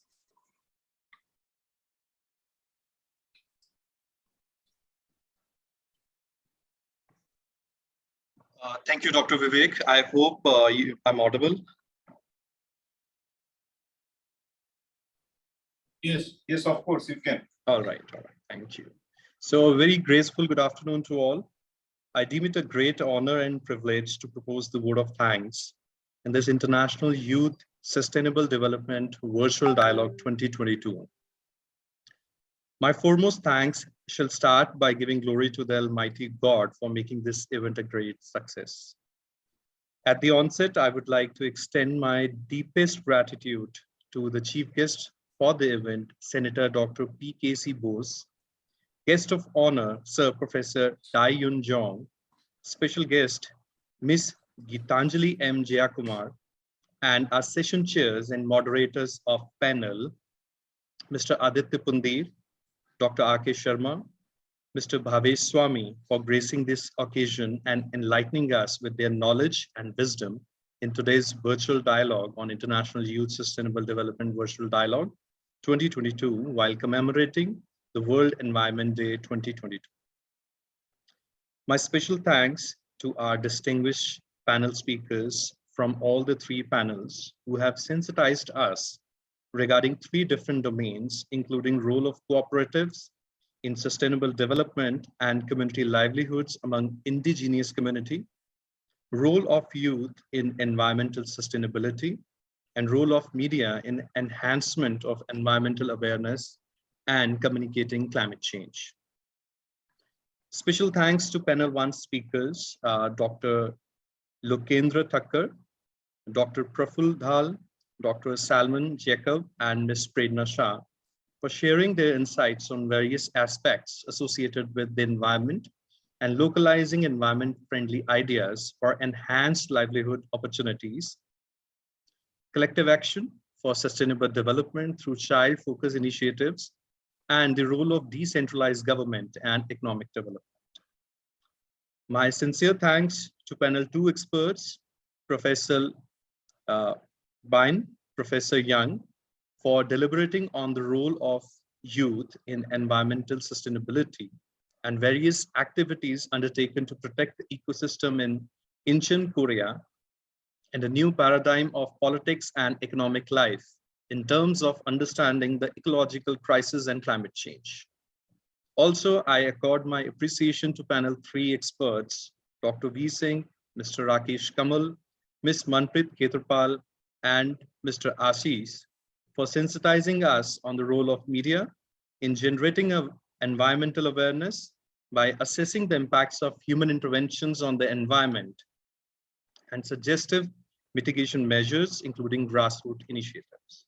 Friends, you all will agree with me that it was indeed a pleasure listening to all the eminent speakers and panelists. Dear friends and professionals, an event like this requires meticulous planning and eye for detail, and for which I accord my sincere thanks to our guide, Dr. Vivek Trivedi, founder of EPSWDP, and Ms. Rekha Trivedi, Secretary General EPSWDP, for their visionary leadership and empowering the team to accomplish this virtual dialogue. Special thanks to the organizing team members comprising Mr. Bhavesh Swami, Mr. Prasun Shukla, Dr. Vani Pervez, and Mr. Rajiv Chaudhary for their outstanding efforts and comprehensive planning in timely execution of the virtual dialogue on the World Environment Day 2022. Last but not the least, my deep sense of appreciation to the audience from India as well as from different parts of the world for showing their keen interest in this event, without which none of us would have come this far. All participants, please make sure to fill and submit your feedback form. The link is already shared in the chat box. Thank you all.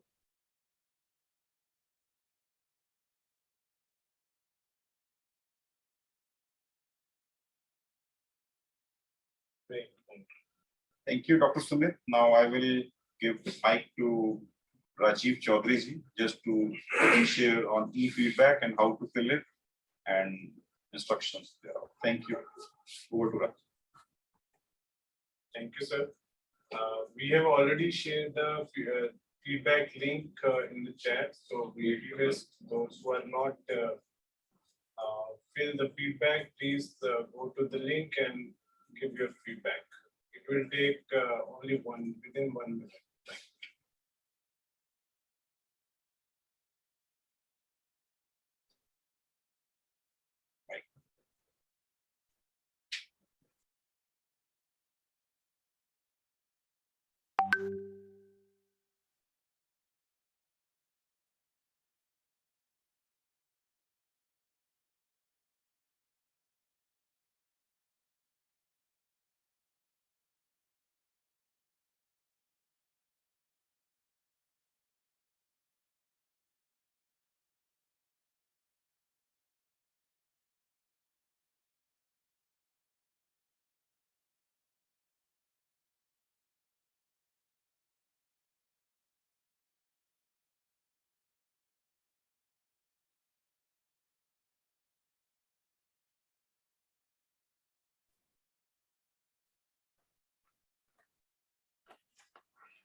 Dr. Aurora.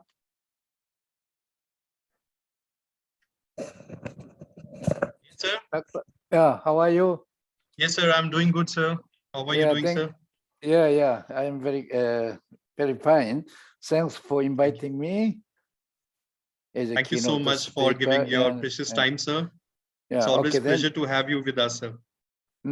Okay, then the next year you are going to organize this event again. Hopefully, yes, sir. Yeah. Okay. Yes, then, Dr. Vivek, if you would like to add. Okay, then let me know when you organize this event next year. Yes. Then I would like to join this Right, event. sir. Yeah. Yes, And sir, certainly. Yeah. How many countries are involved in this event as audiences?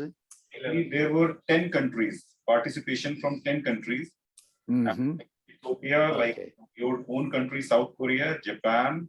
You know, I'll send you the list. I'll send you the 10. Okay, I'm waiting for the list. We will share. We will share you the list of participants as well, along with their details as well, in case you may invite them in future of your programs like it. One thing more. Thank you. Yeah, one thing more.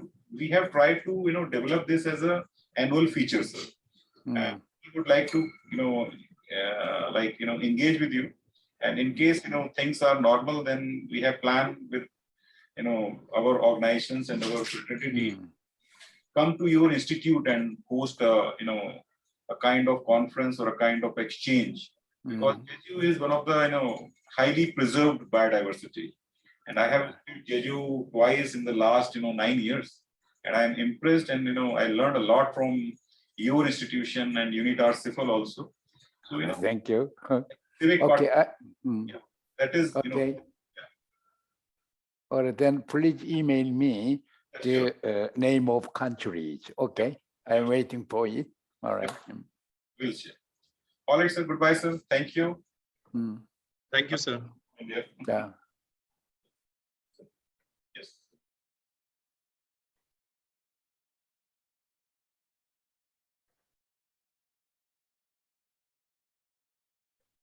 Okay, now we close this event.